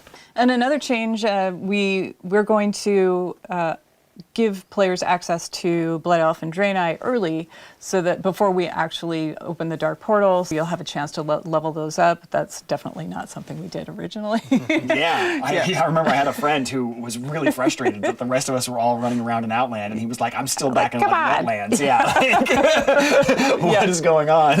When can I play with you guys? So I'm really glad we're doing that. Doing that with pre-patch? Yes. Yeah, that's the plan. Very cool. Pre-patch will come out and you'll be able to go start your Blood Elves and Draenei. And then Content. So we've got some phases happening. Yeah. So the content phases that we got coming are exciting. We're going to start with Karazhan and Gruul's Lair and Magtheridon's Lair. And we want to start with just that released because we found with Classic that people really enjoy that kind of gear progression. And that's where all the tier 4 gear is with those raids. And we want people to have an opportunity to level up, catch up to their friends, and all kind of go through these things together. So as we unlock each chapter, we want to make sure everybody's had enough time to be part of that chapter. And the next chapter after that will be Phase 2, which will be Serpent Shrine Cavern and Tempest Keep. Then next we move on to Phase 3, which is Hyjal and the Black Temple. And the reason that's a change is, of course, originally Hyjal was available from the launch of Burning Crusade, but nobody could really get in there because of the way the attunements work. So we'll unlock that as a later chapter alongside Black Temple. And then that'll go with Arena Season 2 at that point. And then Arena Season 3 will come out alongside Zulaman with a little bit of catch-up gear for anybody who's taken that long to catch up. It's another smaller instance, a 10-man. And then finally, Phase 5 will be Sunwell and Arena Season 4. It's been a very busy year. Yeah, it is. It's an expansion with a lot in it. And so we spent a lot of time talking about Burning Crusade Classic and Burning Crusade, which is exciting. We're very excited about it, but there's a lot to talk about. There's a lot coming, and we want to walk through how this is going to materialize. Well, yeah, really the question is, we have a diverse player base where people have a lot of different wants and needs. And how do we get there? How do we get to the Burning Crusade? Well, the first group of people that we wanted to make sure that we were serving well is those people who do want to go to the Burning Crusade. We feel that most of the community is interested in this. They're going to want to do this. We want to make it simple and easy for them. So how are we going to do that? As we said earlier, you're going to be able to make a choice. So we'll talk about and explore these choices in some detail, and I'll give you some examples. So to start with the current servers you're on now, Classic Live servers, are going to become what we're calling progression servers. And what that means is the servers that are live now will always unlock any expansion we release. So when we get to our patch day, you're going to be presented with a choice. Do you want to continue on into the Burning Crusade, or do you want to move to Classic? So in that space, you're going to do that for every single character. So for my example, I'm on Warm Rest Accord. So I've got a level 60. I am definitely taking that on through to Burning Crusade. But I've got a couple of mid-levels that I know I want to move with my friends. Those are characters I level with my friends in Classic, and I want to continue that journey with them. We want to make it as easy and seamless as possible to just get right into Burning Crusade. But there are options. That's awesome. I'm excited to hear that. I know there's a lot of my friends, for example, who maybe didn't really play Classic when it first came out, right? And so now they're behind. And they're interested in playing the Burning Crusade. This was, for a lot of people, their favorite expansion that we've done. We want to make sure that those people are served too. And one of the ways we could do that is provide a boost to people who are interested in coming back, that maybe aren't interested in doing the Classic WoW experience, but really want to hop right into Outland as quickly as possible. Yeah, so the team, we spent quite a bit of time discussing it because we want to make sure we respect the time of the people that have been playing Classic for 2 years, but also we want people to be able to enjoy Burning Crusade if they loved it the first time and maybe miss Classic. So we are going to offer a level 58 boost for purchase, but it does come with some restrictions. So it's going to be 1 per account. It's not going to be usable on Blood Elf or Draenei. It'll have some dungeon blues. It'll have level 40 mount skill, no professions. It's the basics, basically your Outland starting kit. That's cool. That's a really great way to jump into the game for sure. Yeah, I like that. I'll be looking forward to that. Look, I know a lot of people came back to play WoW Classic, and that's all they want. That's all they ever wanted. They're like, you know what, Burning Crusade, that's awesome. I'm sure some people are going to love that, but for me, I came back for WoW Classic. What do they get to do? What's their options? Yeah, that was really important for us too. Yeah. So we had all sat down and discussed like how we should frame this. So when we get to our patch day, which is prior to the Dark Portal opening, when I said before, like, I'll go back to my example for Warm Rest, we will be launching Classic Era Realms at the same time as we do our patch, and you will have that choice. So when you make the choice to go to Burning Crusade Classic, or you make the choice, like on my example, my level 40 Druid, I want to move that character to Classic Era. And what Classic Era means is that those particular servers are going to stay in that era forever. So that is going to remain classic till the end of time. It's never going to unlock expansions. You'll be able to make that choice for every single character. Do you go on to Burning Crusade, or do you choose to go to Classic Era? Let's say, you're behind the times a little bit. You'll still be able to have that choice. We haven't locked it to a time window. You're not going to miss the boat to Era. The choice sounds awesome. And choice in WoW is something that's meaningful. It's always been meaningful. Yeah. And I think it's something that's important when we look at the community, that you're going to choose to go to the Burning Crusade or you're going to choose to go to Classic. Some people may not be comfortable with that choice. And while we think that choice is important, we also recognize that there are folks that are going to want to play both, right? See, right here. Maybe you have some stuff left to do in Classic that you wanted, and you want to keep that character in Classic, but you also are interested, that same character wants to raid with your friends. That's exactly TPC. So what does that look like? How do we make that happen? So we're going to actually offer a paid service to let you make a copy of your character. And I know a copy is a big deal. So like you said, this is something we don't want to make just an automatic choice for everybody. But I know that for me, it really is going to be that pull to go to both places. So I want to be able to say, you know what, I'm willing to pay some money for this. I want a copy of my character that lives in Classic Era forever, while I also go to Burning Crusade with that character. And that way I can stay with my friends who are really excited to go to Karazhan. I'm really excited to go to Karazhan. I want to see my hunter go through Karazhan, but if I'm missing a couple pieces of my tier 3 set from Naxxramas, I still have an opportunity to go find a new guild there and go through Naxxramas again until I finish that set. We're going to be spending a lot of time communicating these details. So even as much detail as we're giving now, it's very high level. There's going to be a lot more detail to come, so keep an ear out. But with that said, so Pat, when's all this happening? Oh, soon. Yay! So yeah, this is something that is important to get. People are still playing through Naxxramas. We want to make sure that they have enough time to do that. But what we are looking at, this will be happening in 2021. For sure, we are committed to doing that. And what we're looking at is starting the beta rather soon. So hopefully that beta will go up and we'll get that running. The community can come and participate, help us out. We'll start to hear some feedback on the things we've talked about today. If there's any adjustments we need to make, we want to make sure we have a long enough beta period for that to happen. And then we'll get that out to the players so you can all enter the Dark Portal. Yay! Yeah, it's exciting. So any final words? Yeah, I just talked about the beta, and I will say just to the community, you all have been so instrumental in making Classic the success that it has been, and you will be equally instrumental in making the Burning Crusade a tremendous success also. So please get in that beta, play, give us your feedback. We want to hear all about it. So enjoy, welcome, and let's have some fun. Yay! Yeah, and it's been the highlight of my professional career to work on WoW Classic and have the support and love of this community. It is really special to me, and I'm really excited to be sharing this with all of you in the Burning Crusade. Yeah, and for me, I've been playing Classic since it launched, and I wasn't working at Blizzard then, and it's changed my life, obviously.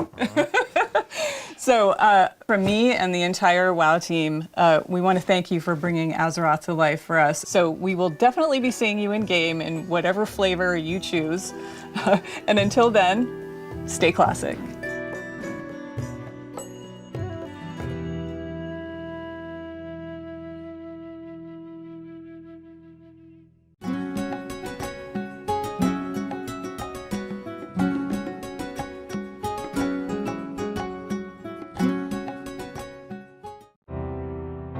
Dolby is a proud partner of BlizzConline. Watch Shock vs. the World in Dolby Vision and Dolby Atmos, only in the Dolby Access app. Coca-Cola, the official refreshment of BlizzConline.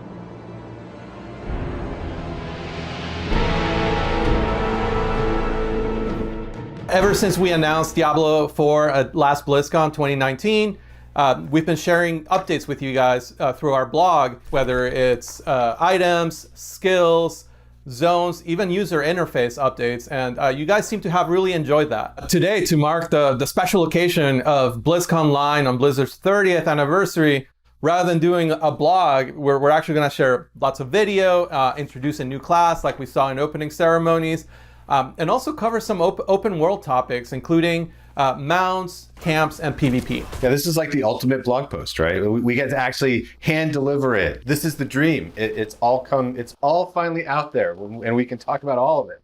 Just in case some of you guys missed it during opening ceremony, let's take another look at the Rogue Announce video.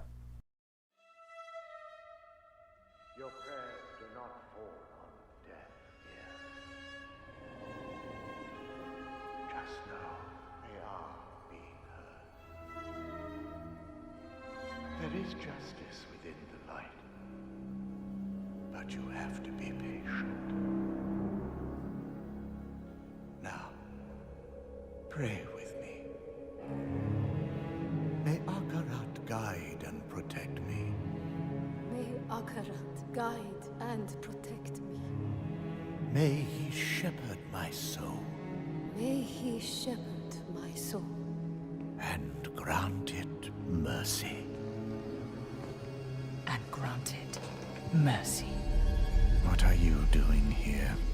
This is not the time. But this is confession. And I have sinned. I was a thief who stole from those more fortunate. I strayed from your light and found my trade in the shadows. They call it murder. I say, job well done.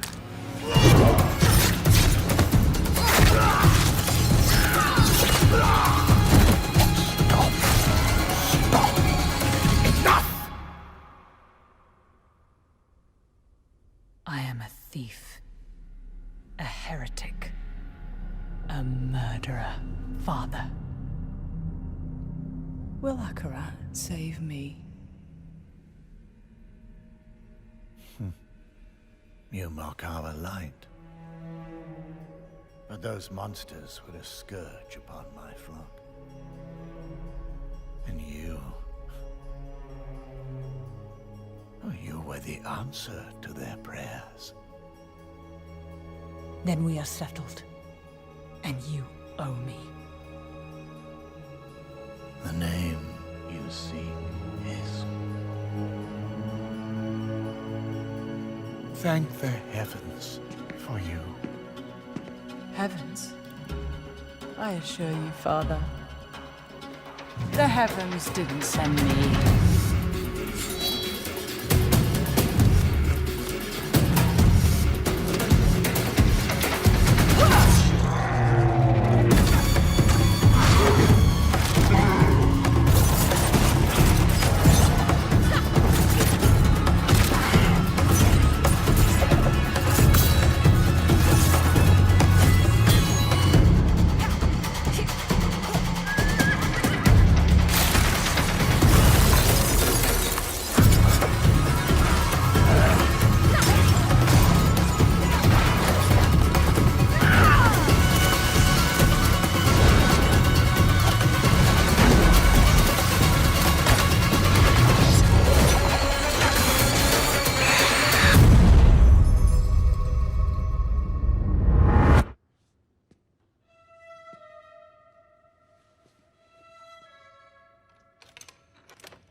Wow, I love that ending.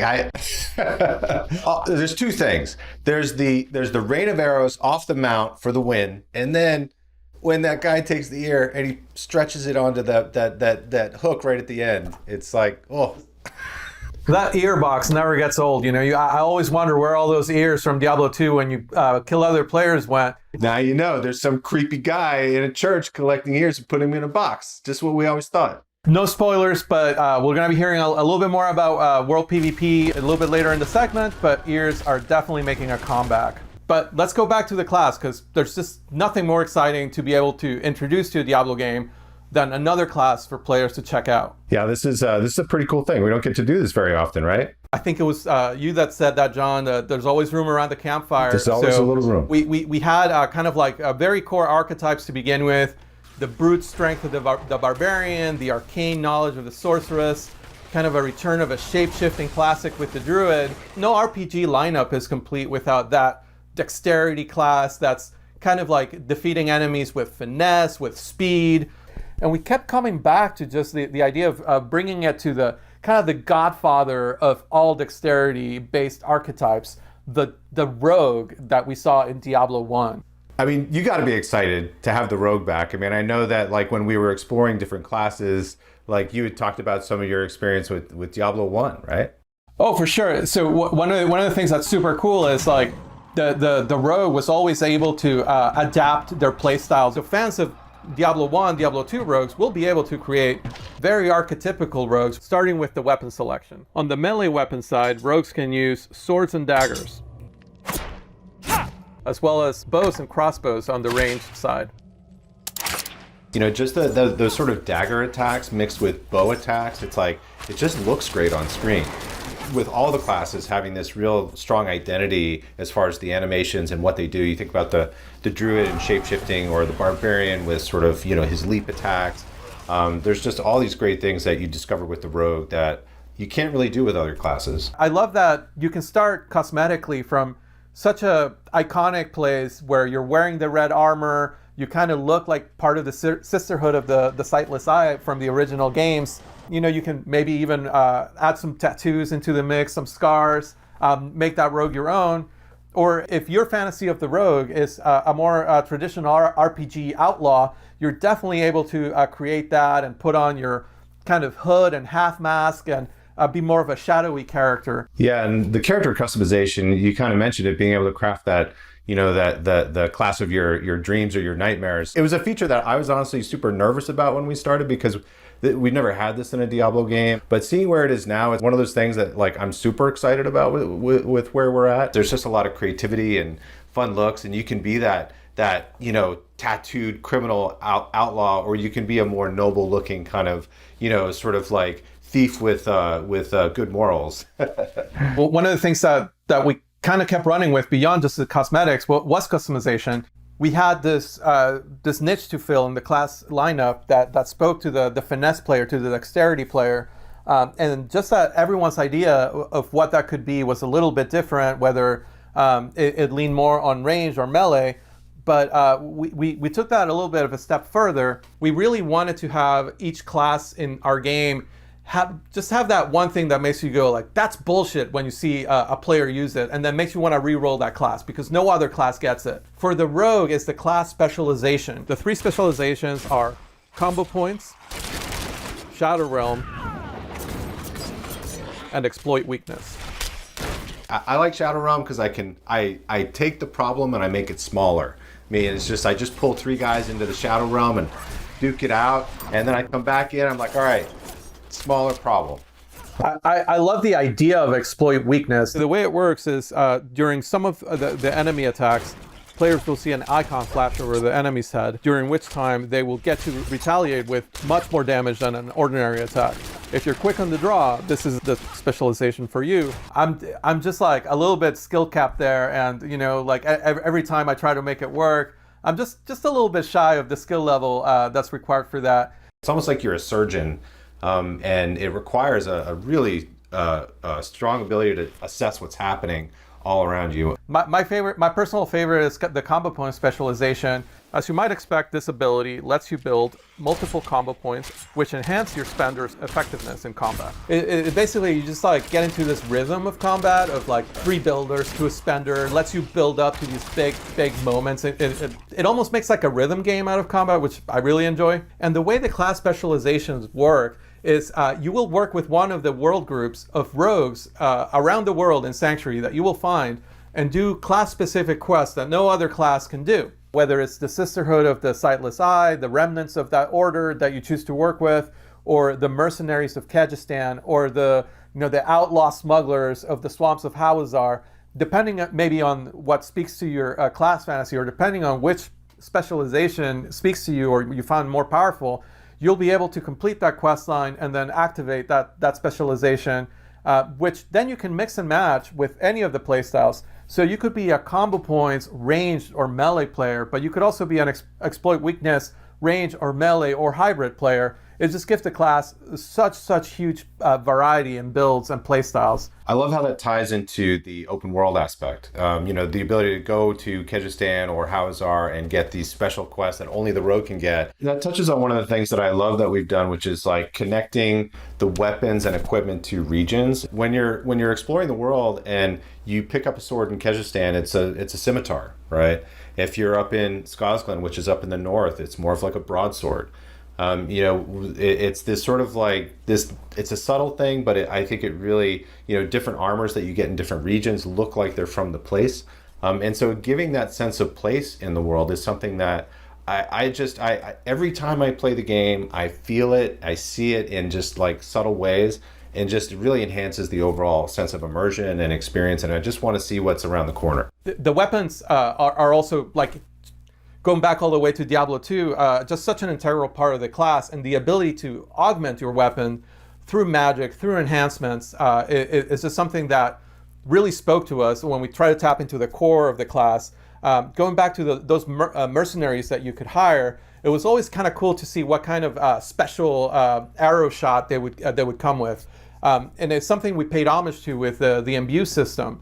All the way from directly elemental imbues like the frost imbue, which feels a lot like the ice arrows that the D2 mercenaries used to shoot, all the way to we expanded it to feel a little grittier, a little darker, into things like poison imbue and shadow imbue. Just the ability to take any sort of attack and kind of mix and match with those imbues. Once that kind of clicked for me that I could take any ability and imbue it with either of those elements. Rain of Arrows with frost and Rain of Arrows with acid is completely different, right? Like you're essentially freezing the battlefield, and then I just love poison imbue because of the gruesome deaths that all the monsters experience. And we've had a ton of fun making that art, so it's always fun to kind of see just to feel the goatman melt into nothing. You just kill everything on the screen in a gory mess, which I never really gets old. It's a really flexible way to take a build that you're already comfortable with, that you already like. Say you're really comfortable with Flurry and Shadow Step as kind of your melee skills, and you find yourself needing more crowd control.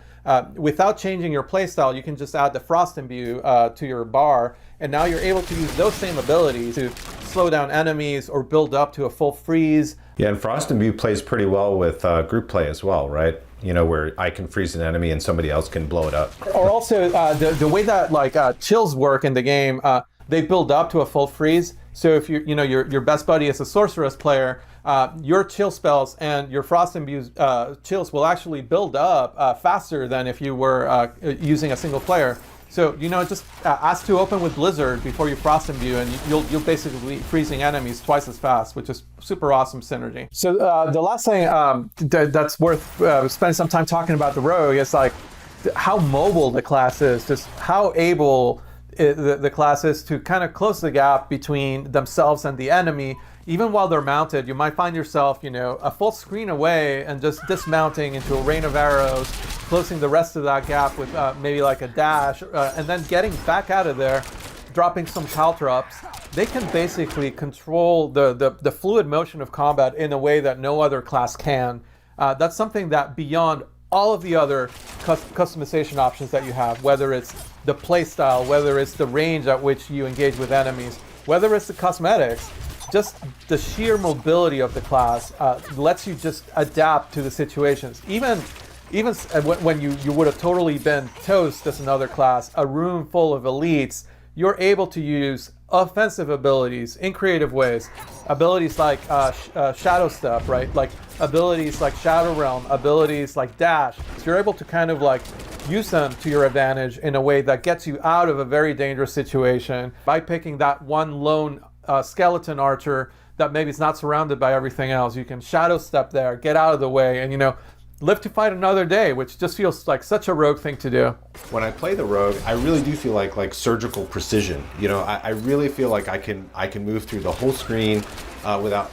It feels kind of effortless and almost sometimes a little unfair. It's like when I go into Shadow Realm and I'm dashing, I'm like, am I cheating? Did I just break the game? And we'll hear more about PvP in a little bit, but I just couldn't go without mentioning that some of our most feared PvP players on the team play rogue, and just the way they're able to like surprise you. You might be with a group of friends and just that mobility lets them go to the middle of the group, unleash a rain of arrows that's frost imbued, and before you know it, you're all frozen. And looking at a rogue while you're frozen, let me tell you, there are fewer scarier things in our game right now than that.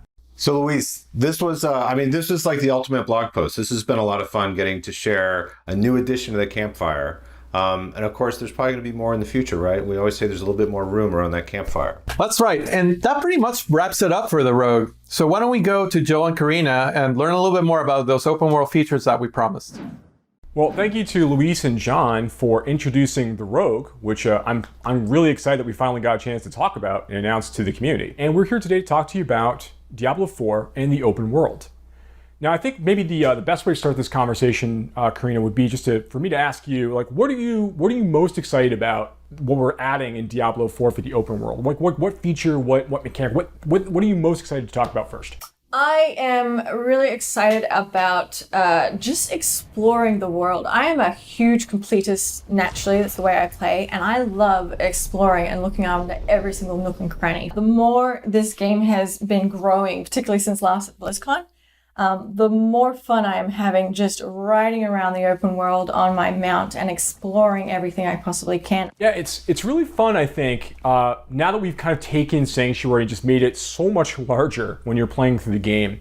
When you compare it to like Diablo 3 or Diablo 2, there's tons of like exploration and movement throughout the world in those games, obviously, but now that we've really been able to embrace the open world concept, we can really dive much deeper into like how does Sanctuary actually all fit together, like being able to ride from Skosglen to the Fractured Peaks, like it's very, very interesting that way. One of the things about that I think is really neat is the collection aspect of mounts. So I mean, there's all these horse breeds and other mounts you can find throughout the world, from completing puzzles or just finding hidden locations or slaying certain particular kinds of monsters.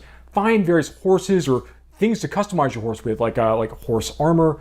There are hoof plates you can get and trophies to show off your accomplishments. There's lots of different ways to make sure that you can personalize your mount, make it really feel like it's your companion. Yeah, and it's really cool that like you mentioned with the horseshoes, you get to actually change the speed at which your horse can run. And it's something I like, to be able to customize the horse to the type of gameplay that I like to enjoy as a player. That's really, really fun. I like the amount of variety that you give us. And I mean, there's more to mounts than just that as well. So like one thing we know we didn't want to do with mounts in Diablo 4 is we didn't want to have like jousting, this idea of like fighting from horseback. It's not really the Diablo experience, right? Yeah, that's something I'm super excited for. Like we showed last BlizzCon, we had the sorceress, we showed her dismount skill, Ice Dash, where she shoots forwards off her mount and destroys everything in her path. Well, with the rogue, we got to have a little bit more fun with it. And the animation department has done a fantastic job of having her leap up into the air and fire down like the rain of arrows that destroys everything. It's really, really cool. It feels really good. The idea of like leaping from your saddle and just raining arrows down on your enemies as you pass by, getting down the fray and then starting to like stab people and poison people, like that is spot on what we're looking for. Being able to jump in, engage with enemies from your horse, and then just fight it out, duke it out using your skills and everything else like we want. It's interesting that your mount can't get damaged, but if a monster actually attacks you while you're mounted, you will actually be forced to dismount. So there is a flip side of actually judging for yourself when you do want to use that skill in order to prevent you from being forced off unintentionally. Yeah, there's definitely a little bit of gameplay there to make sure that you're using it in a way that is most appropriate to help you get where you're trying to go and also fight the monsters you want to fight. One of the things I'm most excited about for the open world right now is this feature we have called camps. So camps are basically these strongholds of evil out in the overworld. You got to remember that, decades ago, during the events of Reaper of Souls, when Malthael rose to power, the Reapers killed like 9 out of 10 people throughout Sanctuary. Like a tremendous number of people passed away. Now there's a big power vacuum out here, decades later. And these monsters have started to move into these places. Bandits, monsters, goatmen, all kinds of different creatures, skeletons, the undead, have started to resurface and come back into these areas and start to take them for themselves. You, as the hero of Sanctuary, get to kind of wander through these spaces and begin to reclaim them for the people of Sanctuary. That's part of what makes them really, really neat. Each of them have their own story, they're their own unique fixed place in the world. Unlike quests are something that happens randomly in the world and you can come across them anyway. Camps are a permanent fixture that you as the player, when you come across that evil, you can actually have a real impact on the open world that everyone else can see, because once you have defeated that evil, one of the really fun things is that you basically unlock that camp and you make a new waypoint that previously didn't exist for yourself, but suddenly all the marketplaces open up and now you have a blacksmith vendor in a location that previously didn't exist, which I think is really, really cool. Now, what we're looking at here, this was a village, the village of Karayisu, which now has fallen to ruins. The people here in the Dry Steppes had a problem. The problem was there were bloodthirsty cannibals that dwelled nearby and would regularly raid their community. And the people had to come up with a solution. They weren't strong enough to defend themselves from these cannibals, so they made a dark bargain with a demon. And they were able to gather enough power to push these cannibals out and protect their community, but not without great cost, as we can see here. You're kind of helping resettle parts of Sanctuary in many ways when you take these camps back from the enemy. Vendors will come back, and now suddenly there might be new quest givers, new stories that need to be told. Dungeon entrances can appear in some of these places afterwards. There's all kinds of things that occur after you take over the camp and liberate it from these forces of darkness. And again, it's just so cool to see you permanently change the world as you find these places and kind of wander through and solve these problems. One of the other neat things about camps, and in general, the overworld, just broadly speaking, is we have so many more opportunities now to kind of play with movement. It pushes the bar vertically as well as horizontally, and we now have been playing around with the idea of jumping across chasms to allow the player to get access to a location that they previously didn't have. There's all kinds of areas for players to find their own path, allowing them extra movement options they haven't had in previous Diablo games. We are also in a vertical top-down camera for the environment, and so it really breaks up the plane that you typically see as not only as a developer, as an animator, but also as a player. There's such a huge variety of things that you can possibly do to mix it up and make things a little bit different. There's certain puzzle elements to it. That it's not so straightforward and not always obvious. So it's not just a matter of running through the world and getting, to your goal. It's you have to think about it. Yeah, definitely. Now, Karina, I know that you're very excited about PvP. I'm a huge fan of PvP. I love the first time that we all actually had a chance to, as a whole team, play PvP, because the amount of feedback that generated, I think it took design 3 days to go through it all. And what that showed me is that I find everyone they either love it or they hate it. And I personally love it. I really enjoy it. So the way that PvP works is that the hatred of Mephisto has been bubbling up from hell and has created these areas in the open world that you can freely walk into that kind of consumes you and makes you turn against your fellow players. PvP, even in these areas, these fields of hatred, right? Even in these spaces, it's not mandatory. So these are optional places players can choose to go to kind of collect shards of hatred that they can collect from killing monsters, from completing events, opening chests, all kinds of ways to earn these things, not necessarily just killing players. And as you earn these shards of hatred, they're kind of in an unpurified state. They're in a basic state. You need to bring them to a purification event in order to turn them into a currency that you can then use in the nearby small encampments around the fields of hatred. And what's really neat about that is that when you're trying to purify these things, that's when everybody nearby finds out and hears oh, okay, well, someone's actually trying to complete a purification ritual. We need to go and kill those players and take all of their shards before they finish. But once you purify them, they're yours. You can't lose them. But before they're purified, they're free game. Yeah, I think it's really important to note that even if you don't want to engage with other PvP players, you can actually explore those areas and collect the shards of hatred from specifically monsters.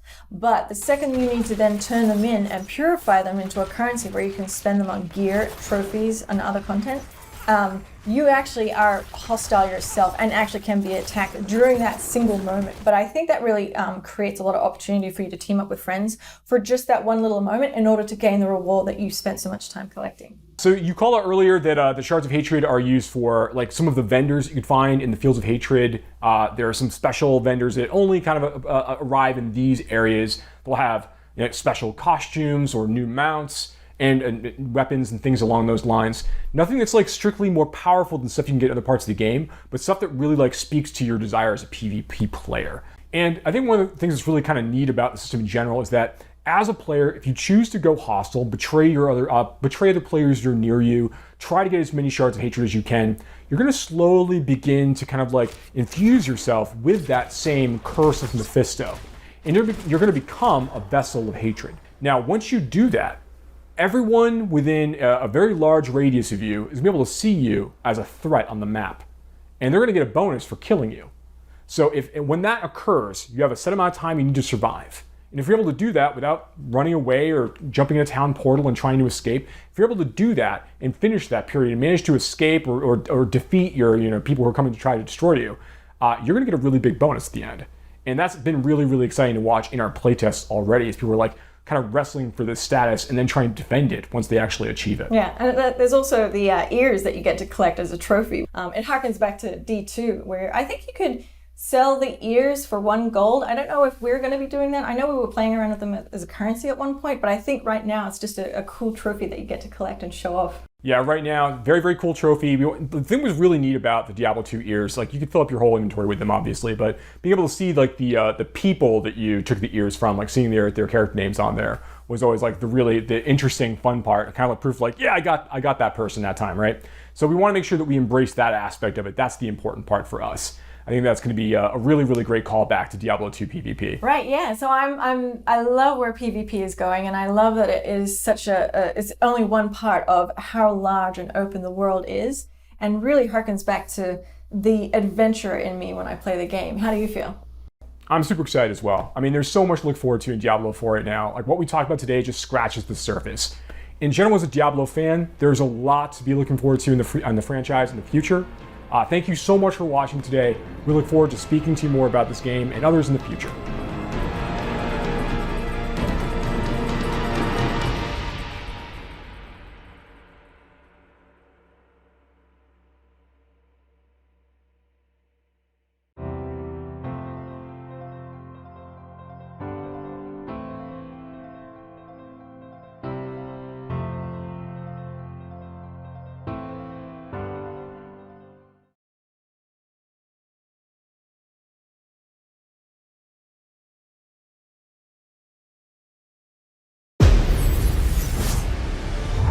Welcome everybody to BlizzCon.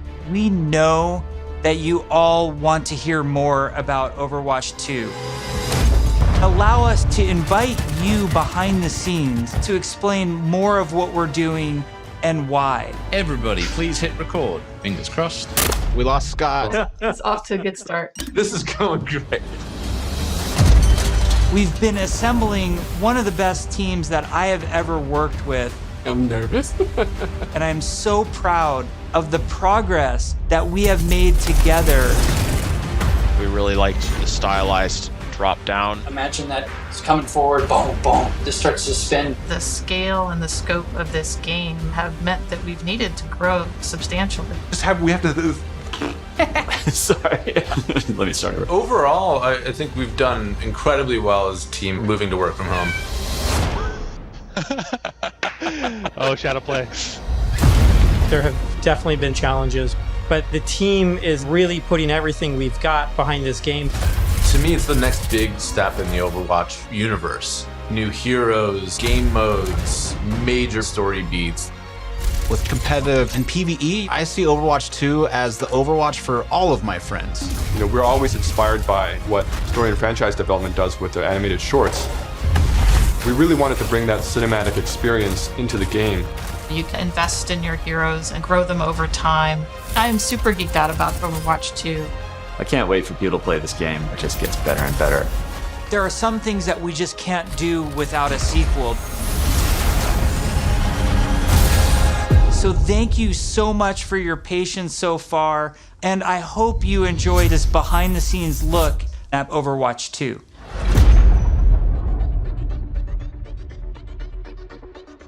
All of our players at home, they want to see one of the new maps that we've never talked about before. Really? I can just talk about anything that I want to. Yes. You're serving this up to the guy that is like unintentionally leaked information in past interviews. You can do it officially now. Okay.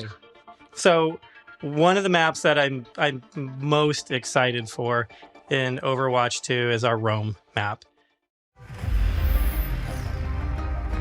We always want Overwatch to feel like this globe-trotting adventure for our players. So we're having a lot of fun coming up with the Overwatch version of Rome. We wanted a very romantic, sort of this powerful feeling of old world architecture.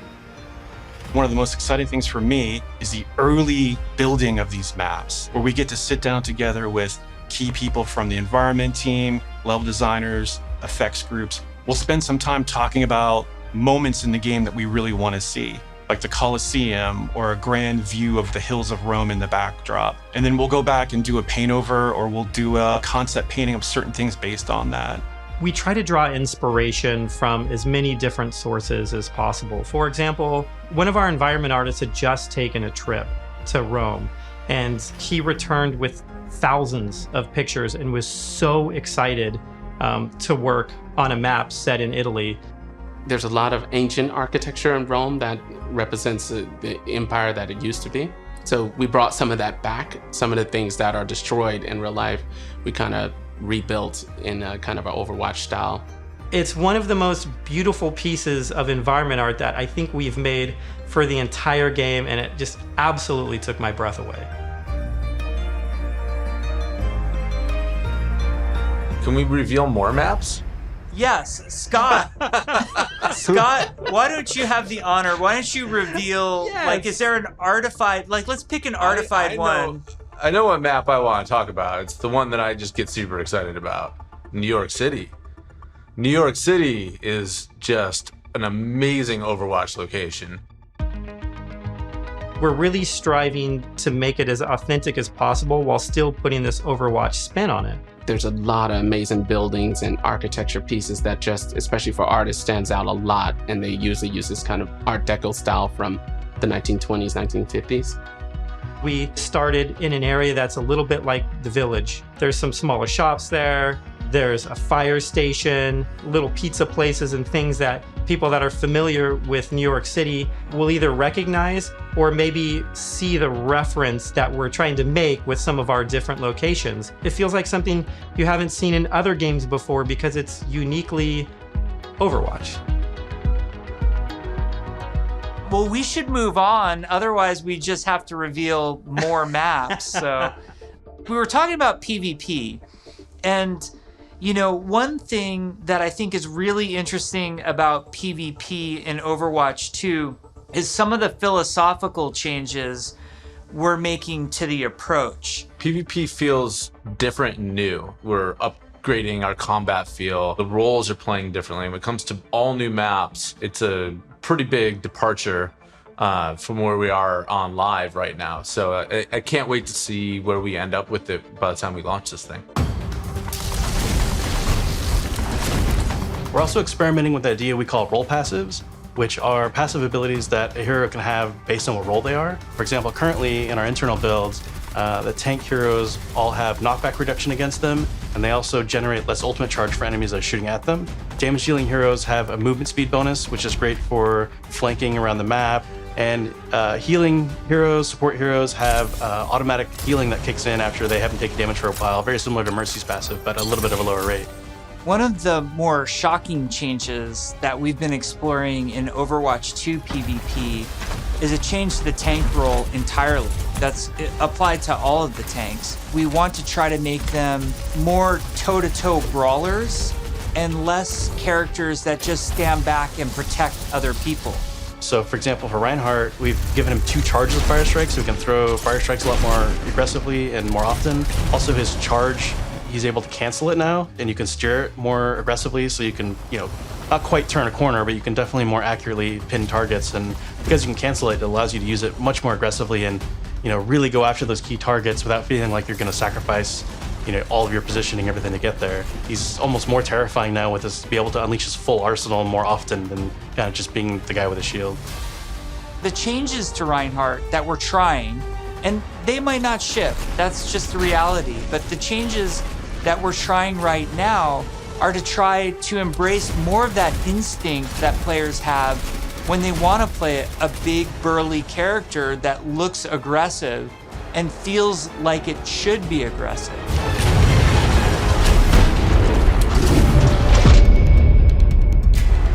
Shortly after BlizzCon, we spun up this group, our combat field group, to really just work on what happens when a player holds the trigger.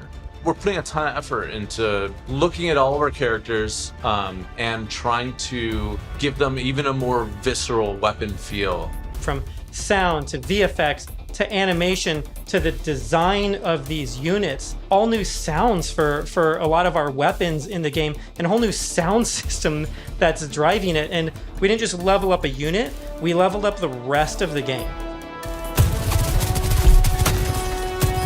When we first started working on Overwatch, we spent quite a bit of time working on gunfire sounds and just general combat feel to make it feel really awesome. We're revisiting pretty much everything, nothing's off the table, so we're looking at even kind of small things such as quick melee attacks that every hero has. So they have kind of new audio pass and a new kind of feel and visual effect when you hit things.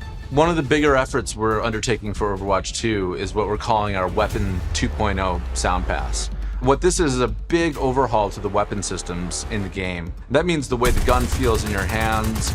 You could feel the ammo running out as you're getting lower on the clip. We've really tried to amplify those sounds to better encapsulate the gameplay and the gunplay that comes with Overwatch 2. Another key for the weapons was getting them to feel like they're in the environment. This meant working with convolution reverb. It's a new system that we've implemented into Overwatch. It's a way that we can capture the acoustics of an environment and transport it onto the sounds that we're using. So we went and captured tales of guns in different environments through our weapon shoots.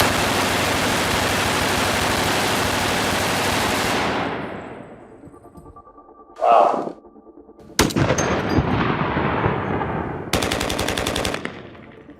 And then we've cut them and applied it so that we can support a lot more environments.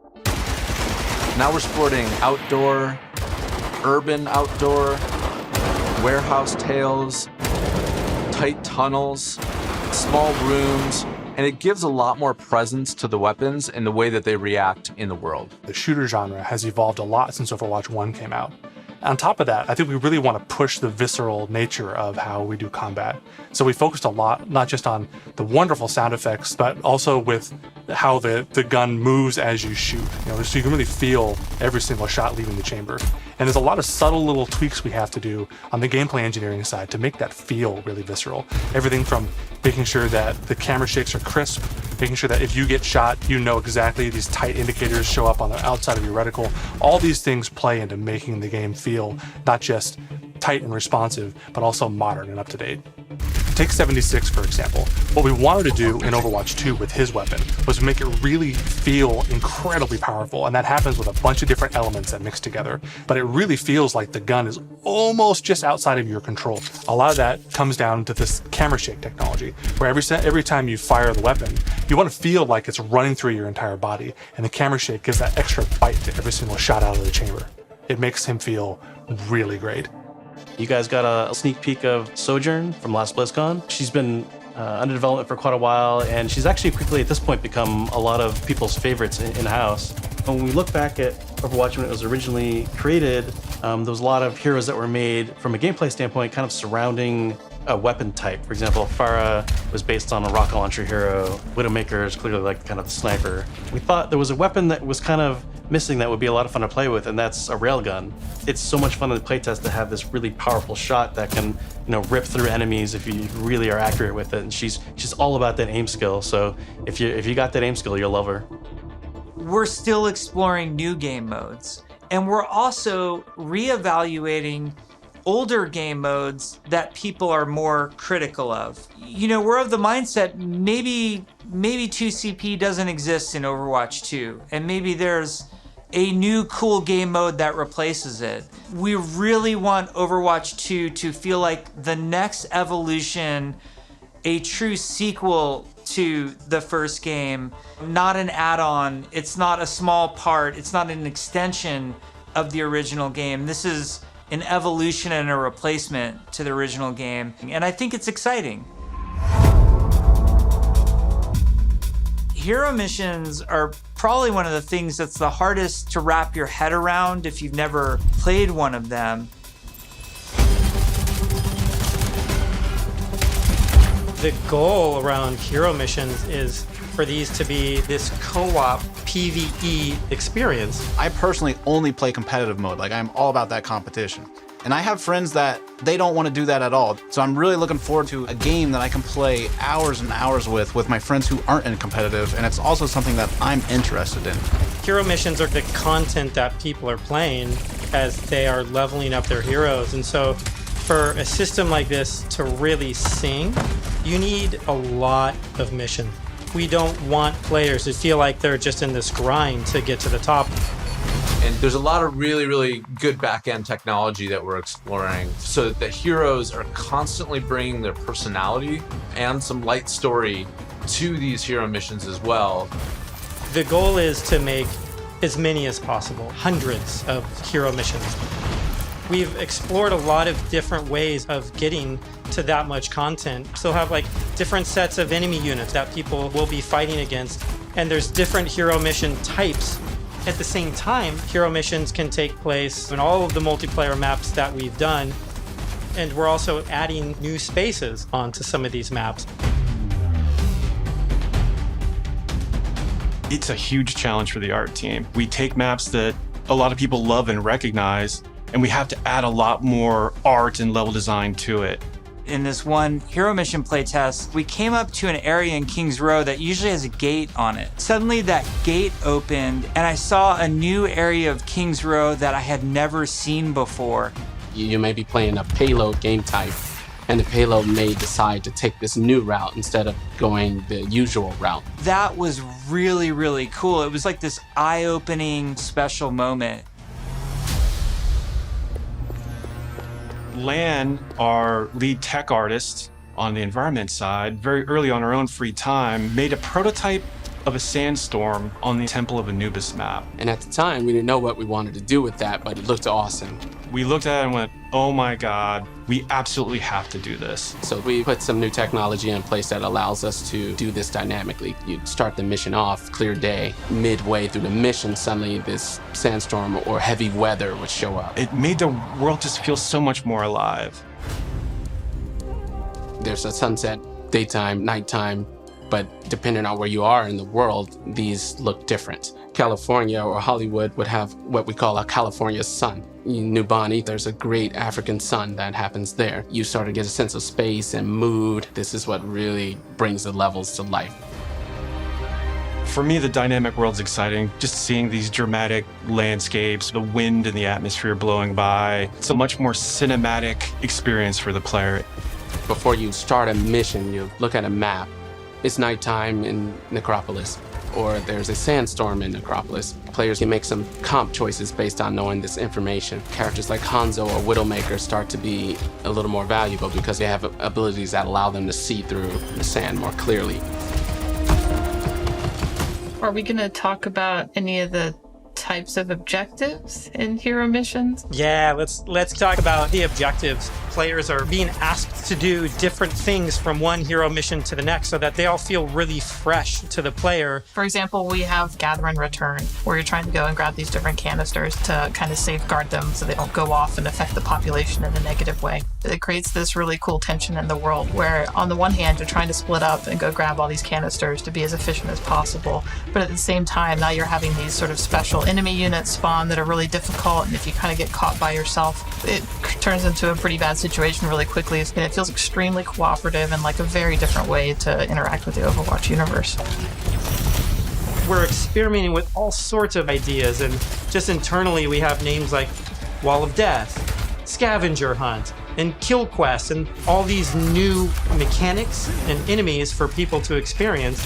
Players will be able to jump in night after night, play different hero missions, and then work through the progression system, leveling up their heroes.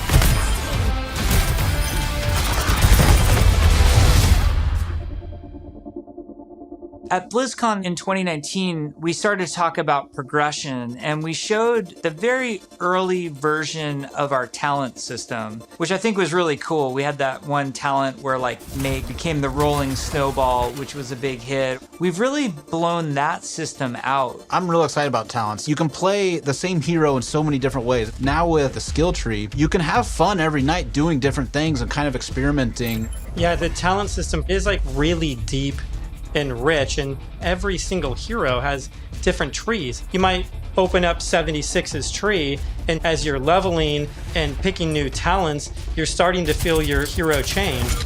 We've had some pretty hilarious versions of the healing one where his biotic field travels with him. It also repulses enemies. We called it the snowplow build, where 76 is running through spaces, pushing enemies away from them.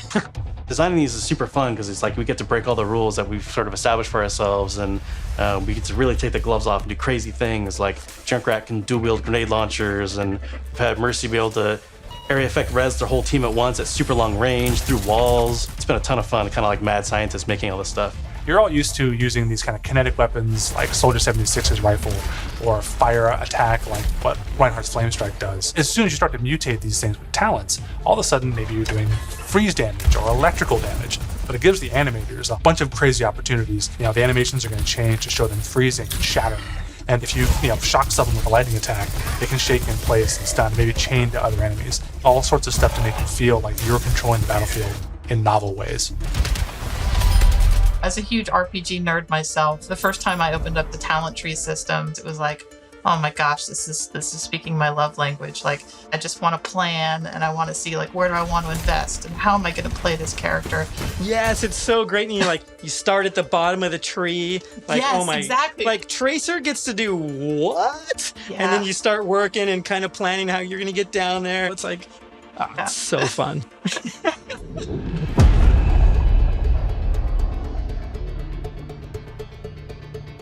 When we look back at BlizzCon 2019 and we talk about some of the criticisms that we had, one of them as a development team that we felt was that the combat was just not engaging enough. So the fact that our combat wasn't highly engaging to us as players meant that we had a problem with the enemy units and that they just weren't feeling interesting enough. Just because we show something to the public, it doesn't mean that that is what it's going to be. If we make discoveries where things aren't working how we want, they're not reading how we want, they're not fun enough, we're totally down to reinvestigate, reiterate, and just really find ways to level kind of all aspects of things until they feel good. I would say a major focus of all of 2020 was to make the null sector enemy units more engaging. And some of this was adding new units and evolving other units that we had. Interesting combat for us is varied combat for us. So sometimes we're going to ask you to protect something in Overwatch 2. Sometimes we're just going to ask you to get someplace. Sometimes we might ask you to escort something across a map while it's being attacked. And so it's a different type of spawning, and it's a different type of units that are in there, and it's a simpler objective. There's a lot of units Aaron is talking about. Lots of different units, lots of different types. They serve different purposes. You do different things to them. It's really going to help a lot of us find the fun and make sure that Overwatch 2 is a blast. One of those sets of enemies is what we internally call objective units. And they're typically units that don't even attack players. The simplest version would be something like the Breacher. It's two legs with this huge bomb on its back. It was built to do one thing, slowly and methodically march towards its objective, and then it transforms, and the bomb opens up like a flower, starts spinning and charging up, and you hear this awesome sound, and you know you have a little bit of time before it's gonna explode and you have to take it out.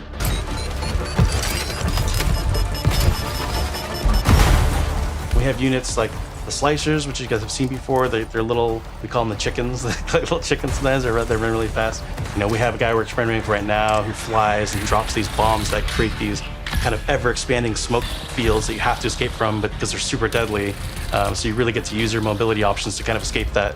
There's things like the Polar. You could be moving through these darker alleys, and as soon as you hear that Polar spawn, it suddenly becomes like really spooky and kind of scary. This very tall, elegant looking character that's blindfolded, 3 orbs that circle around her as her eyes, and we basically spun those orbs around her head as a big tell, launched them at the player, and then it activates this tractor beam, and it's bringing you in, and then you get this awesome like anticipation of the hair opening up so you know what's about to happen.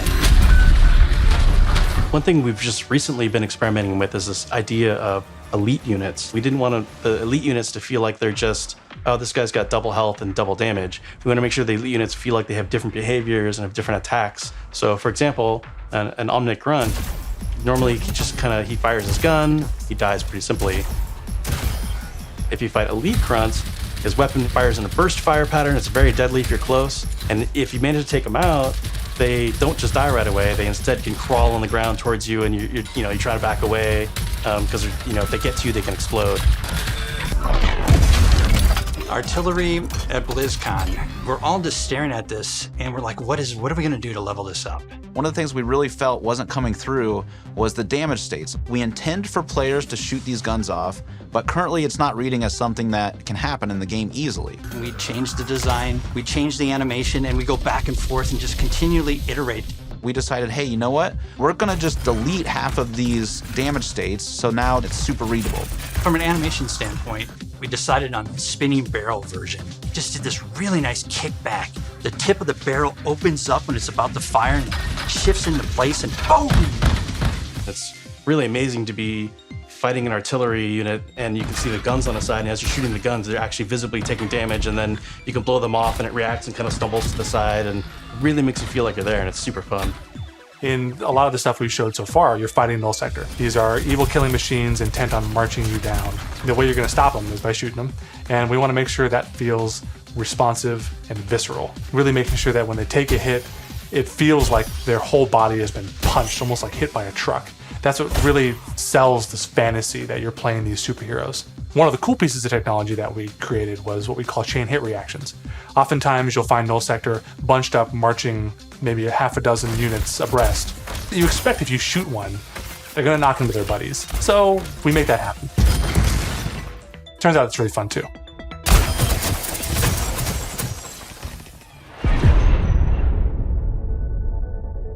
One of the things that we showed last year at BlizzCon was the new looks for our heroes. The theory kind of going in was like, you want to preserve the essence of your hero, but also kind of show that heroes evolved and kind of changed and moved forward. So we have a lot more new looks. So I'm excited to see how players and fans react to all of the ones that we've done so far. Maybe we'll share some of those new looks today, which would be cool. We're going to reveal McCree's new look for Overwatch 2, as well as Pharah. And we're really excited to show off some of our first villains with Reaper and Widowmaker. But first, I wanted to talk a little bit about technical wear, kind of like technical clothing. What that really is using very techie fabrics, as well as having very intricate but functional straps, designed in a way that is very aesthetically pleasing. With McCree, we took a couple of different approaches. He's got this classic cowboy look that it's really hard to mess with, because if you try to make him too sophisticated or too techy, it might not feel right for the character. But as a concept artist, you always want to change things around and try different shapes and silhouettes. So we did identify as Red Serape as the main thing for McCree. We also tried a couple different things with McCree's cowboy hat. We didn't really want to mess with that too much, because that's a very iconic part of him. So that's another piece that we kept. We tried some retro cowboy looks that mixed in some tech here and there. Some that were a little bit more techy than others, some that were a little bit more classic cowboy. We gave him a little bit of a longer beard, and it really gives him a nice kind of like a more aged look. What's different about Farah than some of our other heroes is Farah's completely covered in armor. We didn't want to change her silhouette too much. It was more about experimenting on different colors. So it felt really appropriate for her to be the one to harken back to those original Overwatch colors of white and blue. One of the things that we wanted to update on Farah was her visor. Instead of being completely opaque and reflective, we tried a little bit more of a transparent approach, and being able to see through it a little bit now allows us to see some more of her emotions. Reaper was actually the ones I was very excited to work on because I could see a lot of potential in how we can integrate his cloak and his cowl and his armor and how we can make all those shapes really sing within that classic, Reaper silhouette. We tried a couple takes with the first pass, like completely silver arms, more layers to his jacket. Reaper's mask is obviously pretty sacred to us, but the thing you'll notice immediately is that it's now completely silver. Instead of the bone white, he's got this like almost like deadly edgy silver that just gives him that classic Reaper look. With Widowmaker, we started with the idea stage, exploring a breadth of ideas. We tried things like a more insectoid approach, treasure hunter. One of them made her feel like a classic Bond villain, so we kind of steered it back towards one of the more cyberpunk looking ones, almost like a futuristic femme fatale, which is basically what Widowmaker is, but she even feels more upgraded. So I'm super glad that we went down this route. We played with different hairstyles too. Widowmaker has the really long ponytail that's really a key part of her look. And we really liked the hairstyle on one of the designs that was more of a braid, and it was really interesting look that also preserves Widowmaker's original silhouette with that long ponytail. We've been working a lot with our domino engine and making our cloth look better. Now that we have this cloth tech, we're going to be able to make some really cool, unique silhouettes that will help them stand out from other heroes. We put a lot of time and effort into our face rig, and what I mean by that is we're gonna be able to get really close to these characters, and it's gonna feel really cool. It is absolutely worth the time and the effort to invest in the technology, and that way we can make these characters do more things that we haven't really been able to do before. It's been super exciting working on the new looks for Overwatch 2, and it's just been so inspiring to watch the team try things that we've never tried before, and I just can't wait to show up more in the future. Overwatch 2 is probably the largest opportunity we've had since the inception of the franchise to really expand what Overwatch even means to our players. In 0 Hour, we saw that some of the heroes got back together, but we're also seeing that there seems to be a second huge Omnic uprising. We're gonna learn who's behind that uprising, why that's happening, how globally spread is it. The story and franchise development group, they were really the torchbearers of what the big story is that we were going to tell for this game. We have a lot of interaction with them. They're working on in-game cinematic intros and outros for every one of our story missions. It's been really great to see this collaboration grow and develop. The story is just a little more integrated into our missions than it ever really has been before. All the available heroes get dialogue for a given mission. We have NPCs, we have multiple hero choices. We have all sorts of events that are happening that are driving players to interact with each other or parts of the environment or other characters. The world of Overwatch is this bright, shiny future. So how do you take that bright, shiny future and create conflict in it? How dark can the world of Overwatch go? The different challenges that these characters are going to have to overcome in Overwatch 2 are things that they haven't ever dealt with before or dealt with on this scale. So what we had to do was literally strip it down to those bare bones of where are these characters in their lives. Overwatch has been disbanded, and now there's a situation where the world's in trouble again, and the world needs the heroes again, but they're not allowed to be doing what they were supposed to be doing. We started to book these off-site locations so we could brainstorm over and over different versions of what the Overwatch 2 story campaign could be. And we basically had these whiteboards that we were carting around everywhere. The room was filled with whiteboards, and we would just write every day. story beats with the characters and who was doing what and where. And oh my gosh, we forgot this character. We had these giant sticky notes, and each one of them would be a mission with a bunch of notes on it. You know, somebody say, well, what if we moved Rio to the end? And they'd physically grab it off the wall and stick it on the end. And we did this for a while, until we all felt that it was pretty close to what we wanted. Then we could send it to our writers' rooms. The writers' rooms then had a much clearer direction of where we wanted this process to go. Ultimately, we come up with something that we think is right for the game. And then we pitch it back to the game team and they point out everything that we missed. And that allows us to actually back up and go and make it right and make it better. Because the scale of this story is so huge, it takes place over the whole world, basically. It just requires a constant iteration, constant refinement to make the story as best as we can make it. From writing, we go to storyboards. The storyboards get crafted with the edit. From there, it'll go to a previs department where they'll start to flesh it out in 3D. Once we've kind of figured out our camera work and our cinematography, that'll then go to the animation department. And then we end up going right into the game engine. One of our challenges was to figure out how to integrate this story and this narrative with the gameplay. So if the intro cinematic ends with this huge battle, this huge war, when you get into the game, it has to mesh and feel the exact same way and blend together. We really are also trying to get the music to be equally as consistent from in-game cinematics straight through to the mission. Adam Burgess, our lead composer, has been working with the IGC team, with the game team, developing themes for all of the heroes, all of the locations. As the cinematic director, whatever we're crafting should never override the gameplay. We want to make sure that the player's experience going from the cinematic to the gameplay is seamless and it feels like a completely immersive experience. The engineers, we have to find a way to actually make that come to fruition. The choreo tool is a tool that allows people to coordinate different events to happen at the same time. Like in Rio, if you played our demo, one of the buildings explodes. And so that kind of event needs to happen as you're running by, and you need to have it timed, because if it blows up too early, then you don't see it. It allows story moments in missions that interact with the environment, that interact with our characters. The new tech, the new abilities that we have now are allowing us to push our storytelling farther than we could have previously. What's also really powerful about choreo is that, if somebody has an idea, they can mock things up really quickly. We got to show the Widowmaker making this awesome introduction. And Casey was able to quickly put a really rough prototype in choreo. And Philip would come in and on the fly, he's making quick changes. They play tested something that would normally take weeks. It was done in like a matter of days. Each story mission has its own custom map built for it, and these maps are absolutely gigantic. India is one of our biggest maps, and it's a fun map because it has a few story beats that we've taken from recent comics and characters in the game.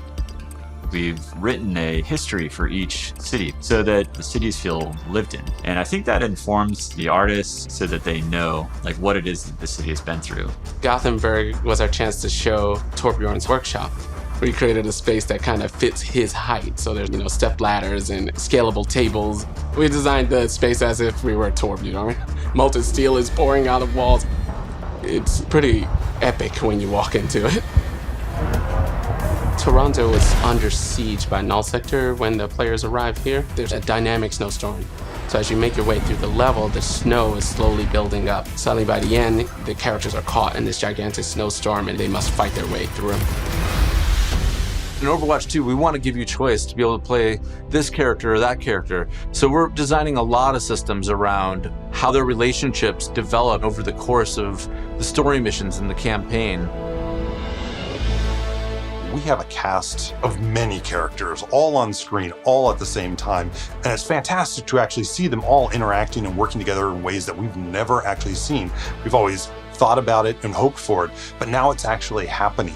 It actually requires us to have a whole new branching dialogue system. If you happen to have Genji and Mercy in the second mission of the game, you might get different dialogue that's about their relationship.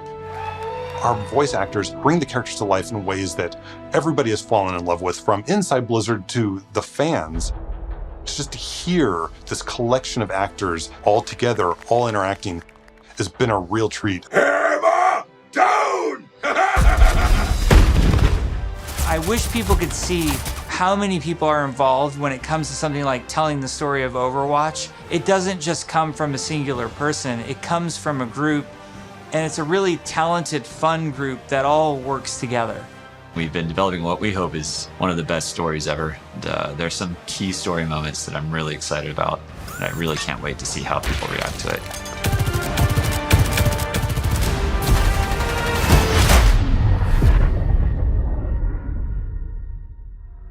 We've been talking about the game, about this universe. I know you all love it so much. Right now, we can sit down and have a night of Overwatch 2 and have it be a really fun experience. And I think we need some more time till we can say it's perfectly polished in the way that we want it. We've made such incredible strides since we first announced this and showed it to the community at BlizzCon in 2019. The thing that I'm most excited about is that moment when we hand the game over to the players. We want to create something that really moves people, really touches people. That's why we do it. We create the game because we want it to become part of your life and for you to experience it. For Overwatch 2, we're upping the bar. It's kind of 5 games in one. It's a huge undertaking. The new tech and the new aesthetics for the new looks bring you closer to the characters that you love, and we're just getting started. The fidelity of the gameplay experience is much richer. We are making cinematics that push the boundary of what we can do to tell stories. We want this dynamic world. We want things to feel alive. I'm really looking forward to being able to expand the world of Overwatch for our players. We're really trying to tell this epic story.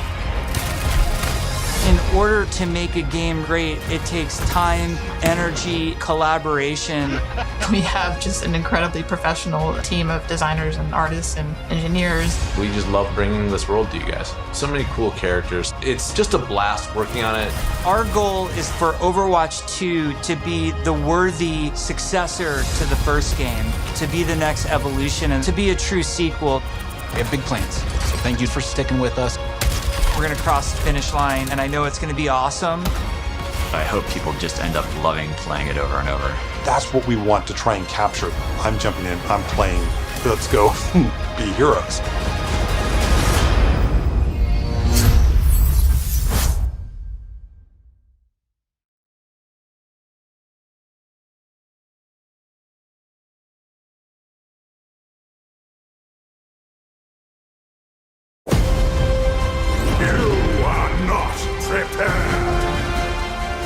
It has begun. It's about time. Let's get you back in the fight. Today is a special day. We shall stand together.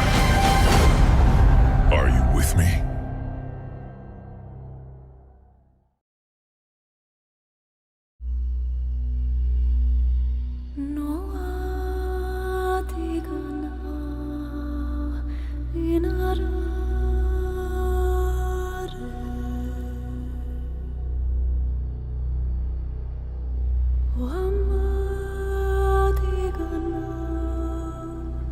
All right, we're gonna watch the video sent to us.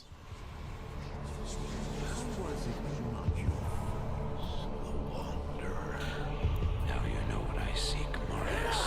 Are these the demons from my... Wait, we got Kane back? Oh, it's 2. It's 2. It's Diablo 2 remastered. It's Diablo 2 remastered. Come on. Lord of Terror. Come on. Show it to me. Though this be our darkest hours, it may yet There we be go. your greatest moment. I knew it was there somewhere. Somewhere out there I knew. Somewhere out there. Yo, sick. Ooh, love the campfire. Oh, that multi-shot looks awesome. Wow.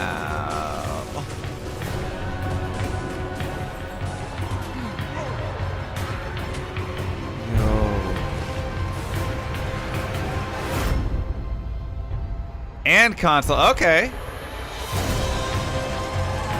All right. That'll be interesting. Oh, that leap attack was awesome.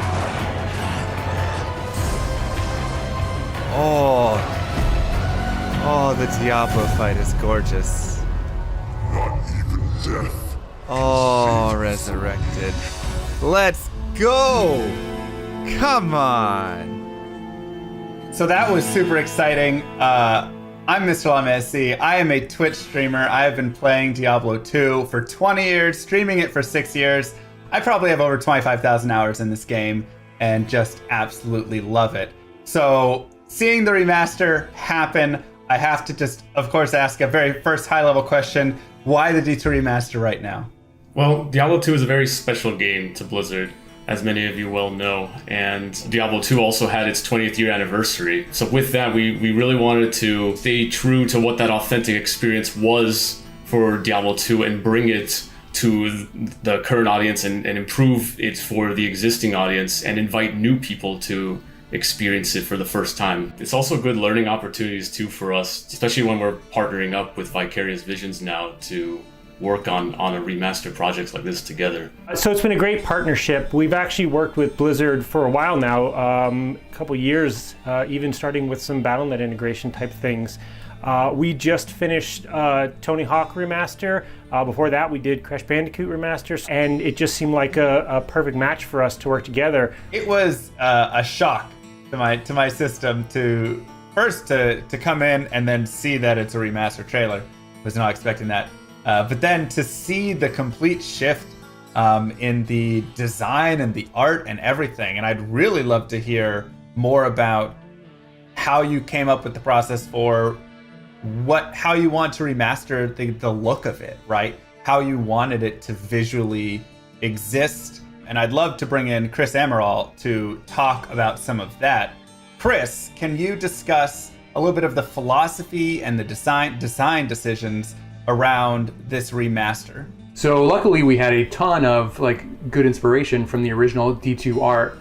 Our primary focus is always nostalgia, right? We want to make sure we focus on getting this right and deliver an authentic experience that players remembered from 20 years ago. Every choice we make with the art, with the models, with the environments should really ignite that nostalgia and then reinforce that emotional connection from the original game. But then we came up with like a 70-30 visual guide. 70% is basically the classic. This is where we don't touch. We don't touch what works, right? We want to maintain those iconic shapes, colors, tones. Everything should be one-to-one and faithful to the original. We want things to feel authentic and preserve those original designs. With the 30% new, that's kind of like where we're going to elevate that art. Every change we make should really signify that step forward visually. I also noticed that the game was 3D, and can you talk a little bit about the discussion or how you moved and some challenges moving from 2D to 3D? Well, I mean, evolving from a 2D sprite game, like a 2D image game, to a 3D is very challenging. We basically had to write a complete new PBR renderer, so a physically based renderer on top of the old game logic. It's difficult because you're dealing with models versus 2D sprites, where you have to basically write. You have dynamic lighting, you have dynamic VFX. Like a lot of that is an additional system that we have to work out on our end. So the follow-up to that question, I suppose, is I wasn't able to see any items when I was watching that trailer. Are all of the items also going to be remastered? All of the gems, all of every single piece of this? And what sorts of flavor did you decide to add to that artwork? So everything is being redone. So we remodeled everything because everything has to drop in the game. So you have your icon art, and then you have your 3D space art that flips, right? So we had to basically model everything. And as far as the inspiration, we actually were inspired by some original documentation that we found from Blizzard North, where there was a huge Word doc of where the original artists pulled inspiration from. So a lot of that was very historical landmarks, locations, and very very much real world referencing. So that was kind of where we kind of pulled our inspiration as well. We wanted that functional design that the original art had. Everything felt like it was believable, and that detail really does help to give it some realistic context and makes you feel more immersed in the game. Like, it makes you feel like you're part of this world when you can see every little buckle and strap. I remember when we went into the tavern and there was garlic hanging from a beam, and we're all like, what's the garlic? And you know, this is all full 3D everything. And then they're like, oh yeah, there was garlic in the old game. We go back and it's like 4 white sprites, and you're like, holy cow, yeah, garlic, and there's hams hanging and everything. So it was really cool to see it almost for the first time. And it's funny because original SD, like, it was made in all 3D. So we actually came across a bunch of screenshots that were a different camera. Like, it wasn't the isometric camera. It was like either marketing art or something else, or maybe just exploration.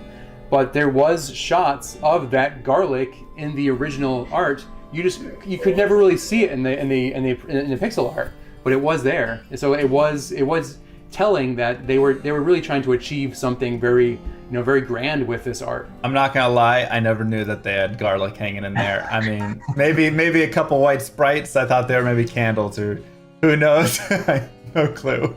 But that makes me excited to go look around now and just like explore all of the areas in the game, just to look at the new detailed art and see what was. Well, you see it now too, because also we have, the one new feature for the art, on the art side of things, is a zoom camera. So it'll help you get in there and look at all the details. Like, it was something that I really felt strongly that, like, a lot of ARPGs that come out now all have a zoom feature. So this will really get you up and close and personal with, like, your armor, your weapons, like everything, the runes. Another way to look at it too is our legacy toggle feature, where you can flip back between the old visuals of the game and our current visuals. It's not even just a simple art swap. It is really the old game running underneath, because, like Chris was mentioning, our new our graphics engine is running on top of the game, and is mimicking what is running underneath. It's still following all the same data and rules and timings of everything. So we are still being true to that 25 frames per second of what the game is underneath, but rendering it in a way that has more frames per second.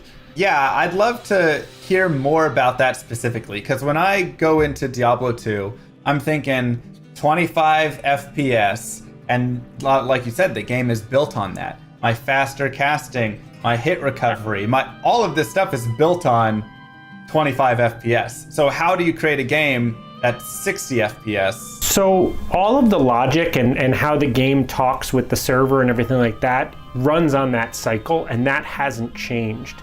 So we still have benchmarks in all of our content, say for animations of when a hit frame occurs, how long it can recover, and all of that. That all matches exactly. Now it can run at a faster frame rate, and so modern games run on time, not frames. So we've done that, but all of the logic still runs on those same things. So you can wait for your breaks to occur. All of those things still happen at the exact same. And that was through no small effort, but it's super important, right? Because even if you can't see it right away, you feel it when it's different. We've done that on lots of areas. So for example, the original game only had so many sprites to render your rotation. So you'd have your character and they're rendered out at so many angles, and the monsters even less. But you could actually walk at greater directions, right? You have, I think it was 64 different squares around you that you would path to, and you'd have feet sliding. We've increased that, so now there's more granularity. Obviously it's 3D, your character can run straight, but underneath the hood, I mean, this is a game made back when the inspiration was tabletop games, and so the game is a grid. So it still respects that grid, right? Like on the controller will still allow you to move small amounts because you push the stick a little bit, but it's still, you're either in a run state or a walk state, stamina is still a thing, you're still on a grid. Like all of that logic, once again, is all being driven by the old game. That hasn't changed. Rob was mentioning animation. Animation is also like, it was very challenging because you only had a few of the frame counts to make that animation. So it wasn't like a modern game where you have tons of different keys to make it very fluid animation. But we had to really like maintain that timing, that pace. The posing was a big focus for us too. We wanted to get those iconic poses for each character, and then just align that silhouette. So continuing the talk of visuals, I want to talk about characters, cosmetics, how they look. Because I know something that I love with Diablo 2 is just putting on, a scale mail, putting on a full plate mail, putting on a sacred armor, and seeing the character have the different change and all of that. But some things still don't reflect over in the color of it or whatnot, right? Some do, some don't. Is there going to be changes there, or is it just enhancing all of those visuals and making them just look even cooler?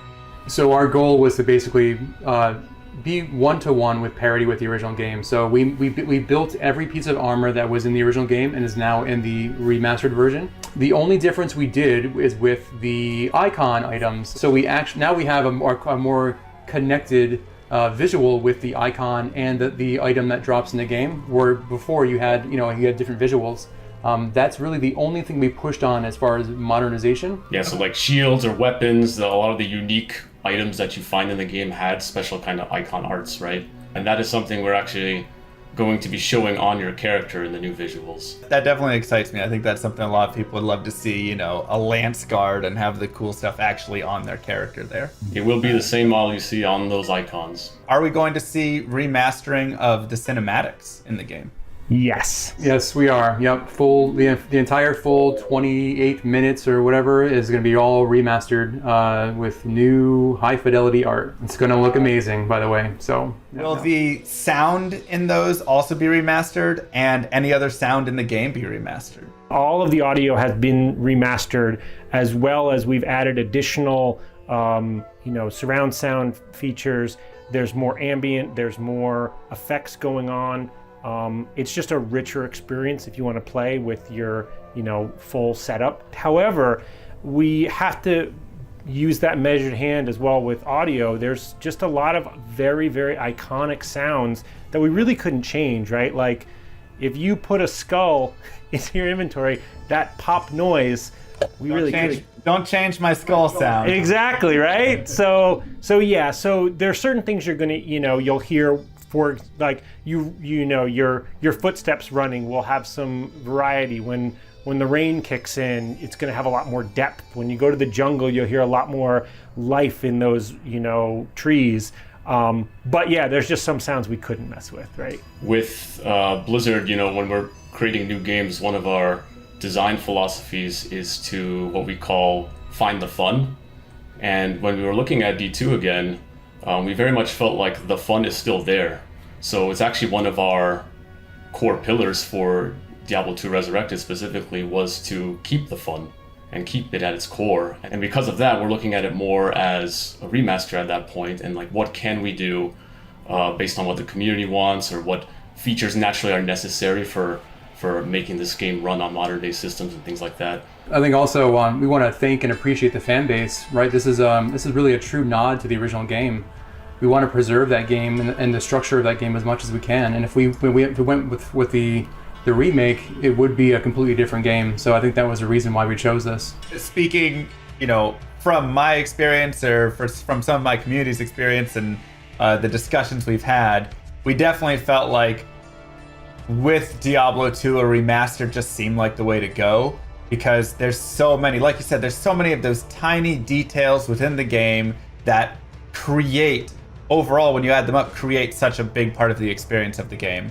And remaking that into a new game could be a challenge, and could also be a challenge in keeping the fun of the game in that way. I kind of look at it a little bit like StarCraft Brood War, which also had a remaster, and how it's like a lot of the pathing bugs and the duds from the Reavers and all of these things in the game that were kind of awful are what make the game beautiful and what make the game super balanced. And if you were to go and remake it and remove some of those issues, it would change how the whole entire game plays. And so I felt like with Diablo 2, that's kind of the same idea, right? You got to keep some of those difficult details, because then it ends up creating the overall experience that we all know and love. Yeah, we also felt that for a game during its time back in 2000, based on limitations, or everyone was still looking at strategy guides or just limited internets, it led to that kind of typical game design you see, where there was a lot of mystery, discovery, So we felt like that was another part of part of keeping the fun, which was to maintain that discovery of the game as well. So speaking to maintaining and possibly changing, what are the pieces that did end up staying the same? Or if it's easier to explain the other way, what are the pieces that were really changed to bring this remaster to life? So at its core, we want it to still be the same. So right away, things like the balance, the monsters you see on the spawn rates, item drops, and things like that are the same. And what we're doing is trying to take any of the rough edges you see, compatibility issues, resolution issues, and obviously the art, improving the arts as well. All these kinds of things you come to know from a remaster, but still maintaining very much what the game is. So, and when it comes to the features we added, this is probably the biggest area where we scrutinize so much is this addition straying too much? You know, does it still create the same gameplay experience and other things like that? So things like a shared stash, we know people use mule characters, right? And so adding a shared stash we felt was the right choice when it came. We have a shared stash? We have a shared stash. Yeah. We have a shared stash. Oh, thank God. Now the way that the shared stash works is there are rules, right? You can't have your ladder characters mixing a stash with a non-ladder character, and you can have your offline characters, can't use your online.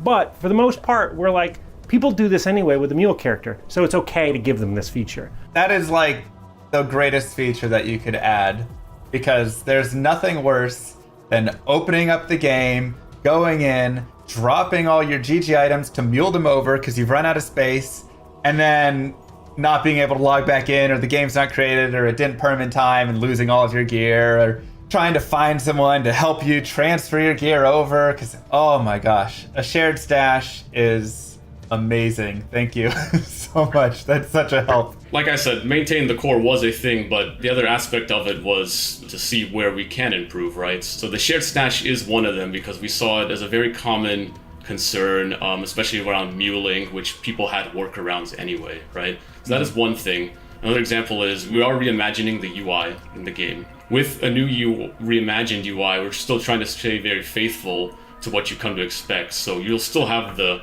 classic globes on the HUD screen, the skill icons, the potion belts, and all that. But we are reorganizing a little bit. We're trying to integrate the menu buttons and the stamina bars closer together within the HUD, so it's built a little bit cleaner. And naturally with reimagining a UI, we have some liberties to add a few things. So going back to the information I was talking about, a big thing we're doing on the character screen is we're adding an advanced stats screen as well. So we're going to be showing you all the information you get from items as well. So you don't have to do that kind of math with like looking at each of your items and calculating how much magic find you have, for example. It'll all be like summarized right there for you. Something that we've seen already in a lot of mods where they've gone ahead and taken that information and created a little screen. So that's really nice to see that you guys are implementing that as well. Because I don't think anybody like sitting down and counting up the magic find of every specific item, and all of their charms and all of everything to figure out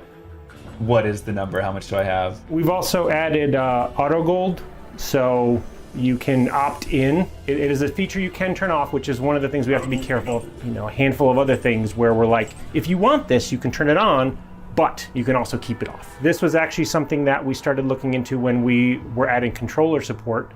There's a lot of paths that we could have taken with controller support, obviously for controllers on console, which we're coming out on, but allowing just plug a controller in for accessibility reasons, for that might be the way you want to play.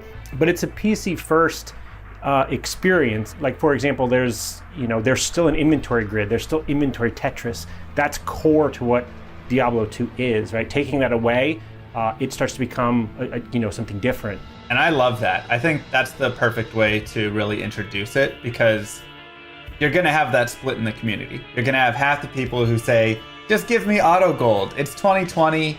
I don't want to worry about having to pick up every individual gold stack.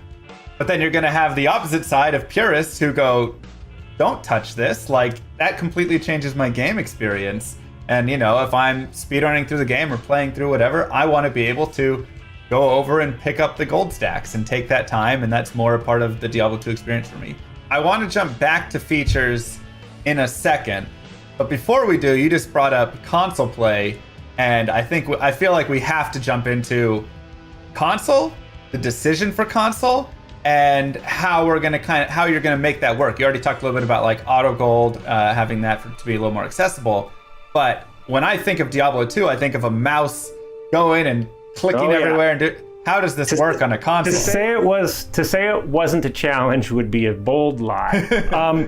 So there's a couple things. For the most part, the game thinks you're still using a keyboard and mouse with a controller. That was almost a rule we kept, that helped keep us on the rails, because we didn't want to be sacrificing once again that authentic experience.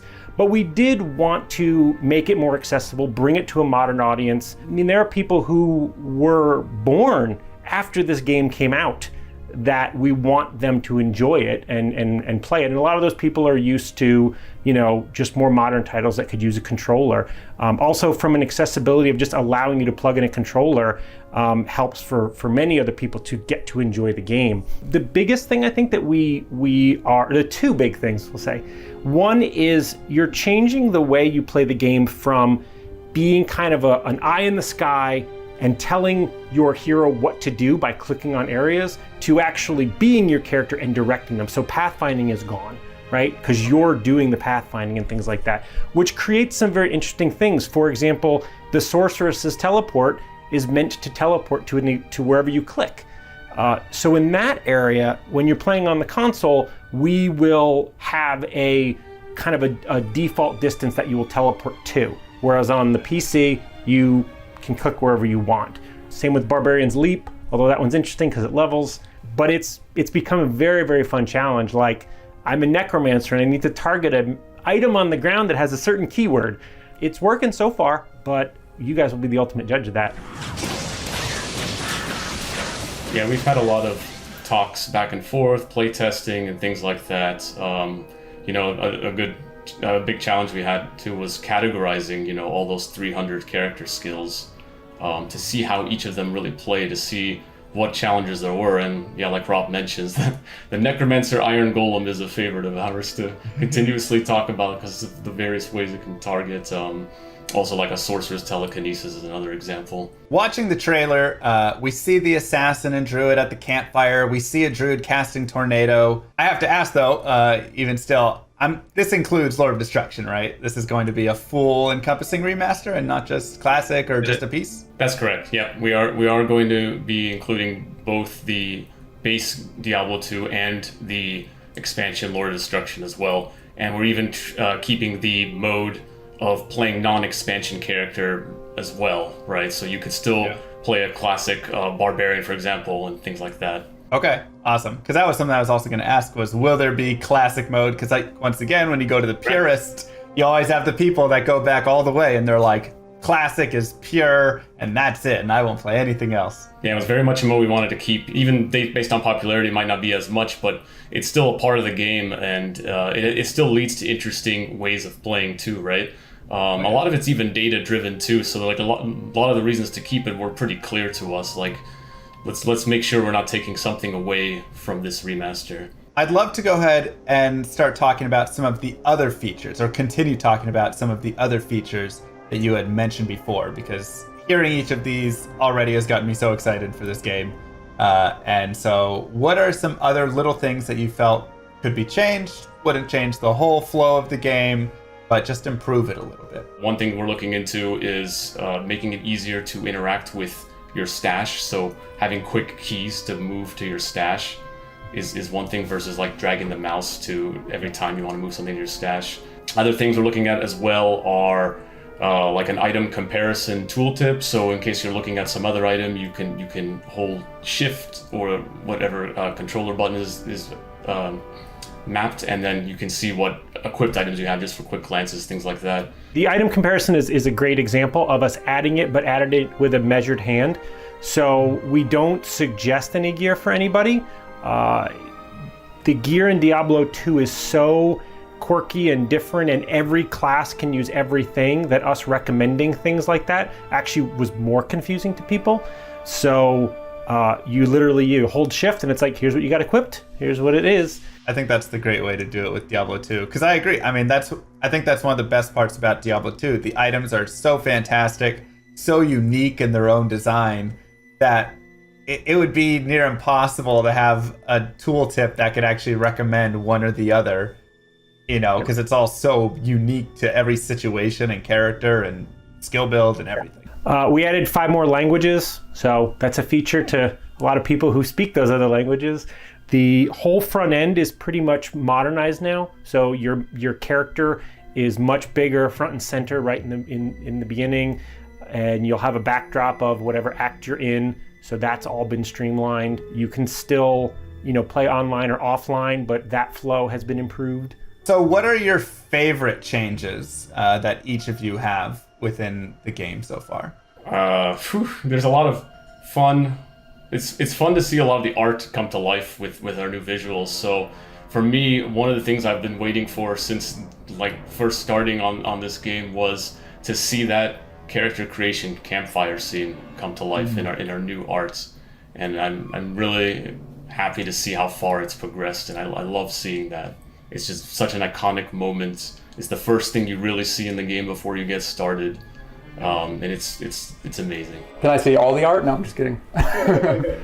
So we added, like Rob mentioned, we added an act specific screen in the front end. And it's basically this large screen where we have like a diorama of each act, and it's amazing to see because it feels like you're really there. Like you can see the detail, you can see every aspect of the scene, and it just has that very immersive feeling to it. So that's probably my favorite part. I think mine is a little bit more squishy. I think our game has gotten a little scarier. I think that there are certain areas in the game where just the way that the 3D lighting is and the way the sound is, and I play it on a big screen TV sometimes, and just it feels scarier, it feels creepier, a little more claustrophobic in certain areas. That's not just one feature, there's a lot of things going on there, but I think it's really, really cool. I would like to hope that had the original creators had the tools we have today, it's the experience they would have wanted to make. Yeah, I think the lighting really helps with that too, because we're a 3D game. That's one of the biggest differences between the original games. So what the game had before with the sprites, with 3D models built into sprites, was not a true real-time lighting system. So because we're pushing that with a 3D graphics engine running on top of the game and getting actual 3D lighting inside of those kinds of caverns and corridors makes for a very interesting experience now, because it just feels more immersive with having light react around you like that. Yeah, I would definitely say, I mean, I've only seen the trailer piece you sent me, but even from that, just seeing down in the tunnels or the sewers or, any of those, like you said, cavern, dungeonous zones, the lighting, it was darker and brighter, and then things like the skeletons with the fire, it just had this different, I agree, creepier feel. So I haven't seen much more or anything more than you guys showed me, but there was definitely a different feel to the game, and I loved the fire the most. I think just watching the sorceress meteor was gorgeous. Fire and lightning, once we got all the effects up and running, that was definitely a couple of times where we would be just in a review and we're and 10 minutes would go by and we're like, oh crap, we had a meeting, we were just playing now. Another thing that kind of goes without saying, that just because it's parody, but 8-player multiplayer, that just works. But once again, it was tricky to get that going. So with multiplayer, are there going to be any changes, any differences in there from PvP to trading to how players interact? Units blocking each other. I mean, all sorts of stuff. So with multiplayer, we want to keep all the features you've known and loved there. So PvP will still be there, down to opening the party window and engaging hostility. Trading is still going to function the same as you can go into games, trade items, or talk in chat channels and things like that. areas of improvement, though, like I said, going back to my mentioning of reimagining a lot of the UI, improvements to the battlement lobby.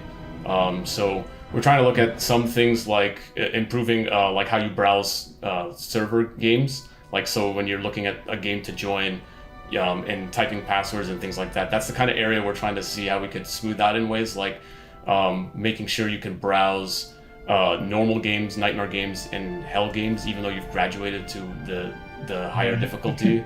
I'm sure you've known that. There's nothing worse than accidentally killing Bale in Nightmare when you're trying to do Nightmare Bale runs and you're like, I can't find any of the games anymore for Nightmare Bale runs. But you can if you log into a separate character. Right, you go to a separate character and then look at it. That was kind of our logic, right? Since there are workarounds there, that made it easier for us to make the decision of allowing some of those things. Another change is also looking into reducing ladder seasons overall. So right now, ladder seasons in Diablo 2 are 6 months, and we're looking at reducing that as well to help have more engagement and kind of drive more incentives too. 6 months is a long time, and we're looking into like if we make it shorter, we could probably have greater beats throughout the year, as well as seeing people strive harder for getting like that to that level 99, right? So is there going to be any reward change on that, or will it just simply be, the same standard? You get to 99, you're 99 on that leaderboard, and I mean that's a giant reward in itself. But I don't know if there's any other piece go up on the Battle.net website or something. We're not looking into adding anything beyond what the game really did, but in some ways there will be some things that kind of come out of because of what we changed. So we have the leaderboard, right, where you can see each class going to level 99. There are easier ways to filter through that. And we're also looking into saving that, right? So you can always look back to previous seasons as well. So in a way, we're creating that kind of legacy now that has kind of been dropped from the past. So that's one advantage, is your names could be there in the legacy if you look in the past. I mean, I think that would be cool enough. Just anything to keep it there as like a forever, like this was season 1, season 2, like that's when I got my 89. Because I know a lot of people like to go and reflect kind of on their old characters and pushes and stuff like that. Character expiration will not be a thing anymore, by the way. Ooh. Due to modern Battle.net integrations, we do not have to. You will not have to worry about refreshing your character, so they will stay with you. Awesome. Will there be anything different with like character names then, if that's the case? Oh, yeah. So this was one that we talked about for a very, very long time. So because we are moving to global servers and we have cross progression, we will allow duplicate names because with everyone being in the same thing across all consoles and all platforms and other things like that, you would very quickly bump into duplicates like day one. And so we are allowing duplicate names. However, they will also be appended with your gamer tag or your Battle.net ID or the things like that, so that you are still unique. But this also allows us for people to play the game quicker, because we can autofill in your name, other things like that. Rob touched on it a little bit, but another mention there was going to global servers as well. So this is a new thing we're doing, where the concept of US West, US East, Asia regions, and EU are no longer going to be a thing in terms of like being on separated servers. So now, for the push for a global play with Diablo 2, you can now be able to join across people around the world. I think that's a fantastic change. That's always been one of the like saddest parts, is like they're on EU and I'm on, US East, and then my other friend's on US West, and it's like, how do we get us all together? Okay, somebody has to make a sacrifice there. And so that seems like a really positive change. So far, you guys are killing it. I'm loving absolutely. I just want to say, like, I'm loving all of the changes and all of the decisions that have been made. It feels like you're really respecting the integrity of the game, but really bringing in a lot of that quality of life, because Diablo 2 just had some of those pain points like muling and separate servers and all of that. So I just want to throw that out there really quick. There's a lot of love and care going on into this. Like we're very passionate about Diablo 2. You know, I can even give you a little anecdote of when I started on the team. I was asking around too. Naturally, as a designer, I want to know as much as possible about this game in order to make good decisions on a remaster. So I asked around like what kind of files and leftover archives do we have from before from Blizzard North, and I was told, like, I was given some, and like this, I was told that was it, which I quickly disbelieved because I like to just do my own little digging arounds to find out things. So I dug around a lot in a lot of archives, and I looked around in different teams as well, because naturally a game from 20 years ago, people have moved on different teams, and like where has data moved around across our other games across Blizzard. So it was within folders, I like to say, that I found a lot of old source files from Diablo 2. A lot of things like within folders of saying stuff we should archive. And there was a lot of stuff to archive indeed, because there are a lot of things, like we're talking like model source files, old tools that Blizzard North used to create like the sprites and things like that. All these things I spent months and months organizing and communicate that out to the team, and help getting Blizzard library team and other people to help out too, to help share as much information as possible, which helps a lot with when we're adapting some of these models and whatnot and making new art out of it, because you know sometimes those pixels aren't good enough, and if we have some kind of source model to look at, if we have it, now we can make even closer decisions. On that day when he found that, I think that really helped me greatly. Like, we sent all of that imagery, even the models, I think we sent over to the outsource teams and different art teams, which they used as like a stepping stone. The only piece of art we actually reused one-to-one were Tyrael's wings. So we actually took the Tyrael wings from the old Max file and then just repurposed that for hours. Like, we did very little work, very little modernization of that. We just made it work.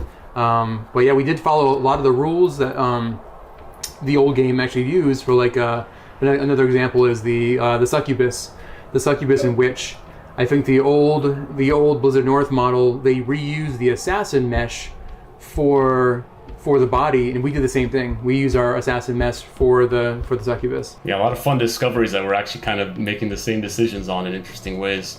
Another example too, like, is because we found a lot of stuff. There's a lot of old texture files for some environments on the game. So another example is like the walls you see in the Act 2 tombs with those kinds of like paintings on them are the same textures we're using, because we found the source files for those. Any symbology we have questions on, we always like jump into that archive, try to find some kind of source or reference or something, and we just reuse it as much as possible. We want this to be as true as possible. That could even carry over to the cinematics too, you know, like a lot of the cinematics cover the same locations. Think of like Tal Rasha's tomb with Baal in front of it, and there's all those runes going on behind him. Finding sources like that to try to match as much as possible was a goal, and I'm glad to say we did find those kinds of things, and they're matching it very well. So it's helping our cinematics too. There was even concepts we repurposed. Like, we found a couple concepts that were amazing from 20 years ago.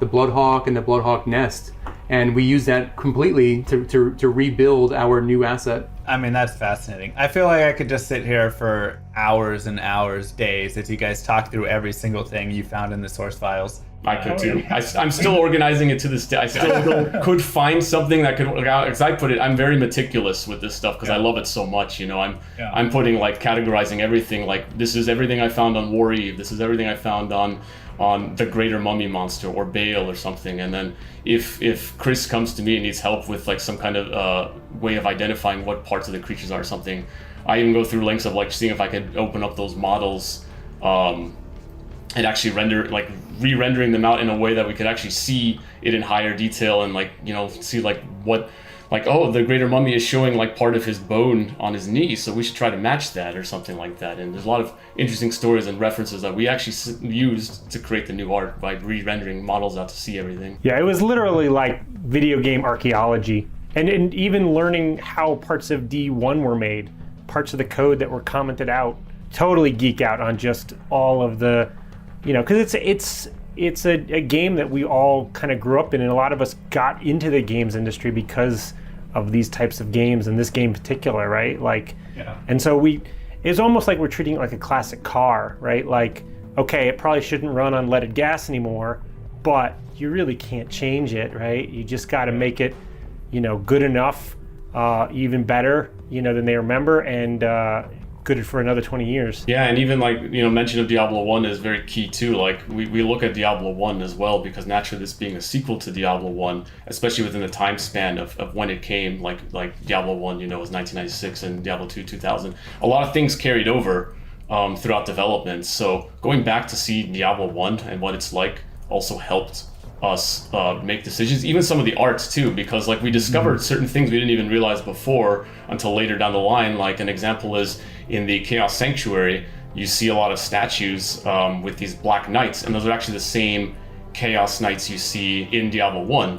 So sometimes some of the things I find, even source files from Diablo 1, were useful for us for reference, so we can make the new statues and things like that. Even the Sorcerer and the Act 3 Hireling shared very similar models. Like it was just an addition helmet or a little bit of detail on the chest, but that was really the difference. You guys need to do a developer archaeology discussion at some point where you just sit down and talk through all of this, because this is the most fascinating stuff I've heard. I mean, I've played so much Diablo 2 that I know so many intricacies of the game, but when there's more to be discovered, it's oh man, I'm itching to know. So I would love to just listen. The funny thing is, going back to our core philosophies on the game, we wanted to keep discovery and the mystery and stuff. Because you keep discovering things all the time when you play Diablo 2, all these little hidden rules and informations.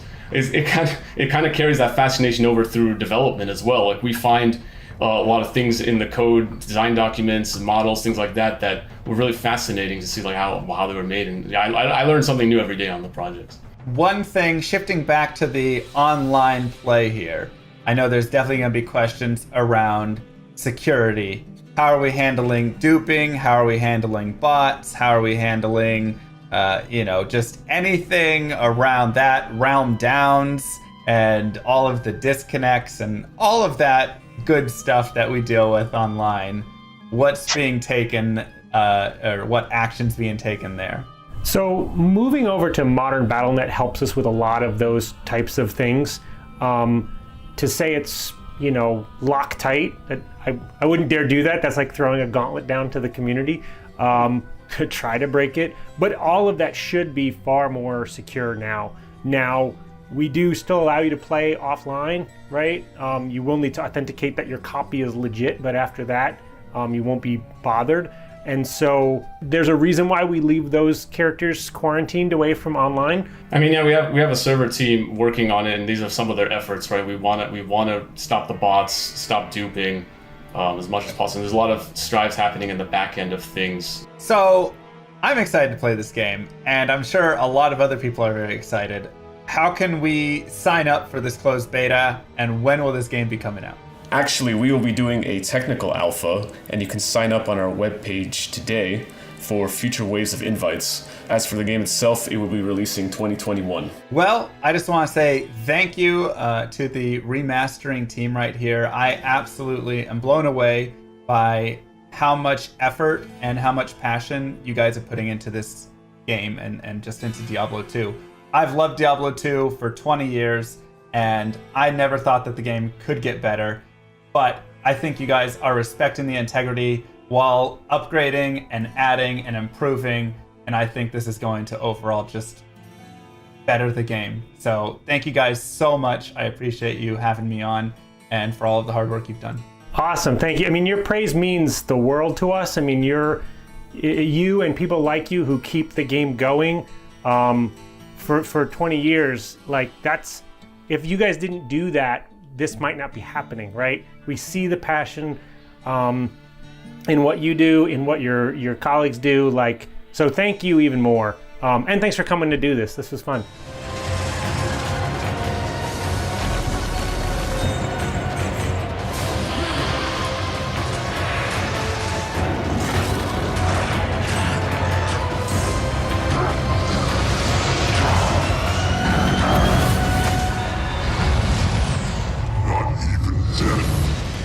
save you from me.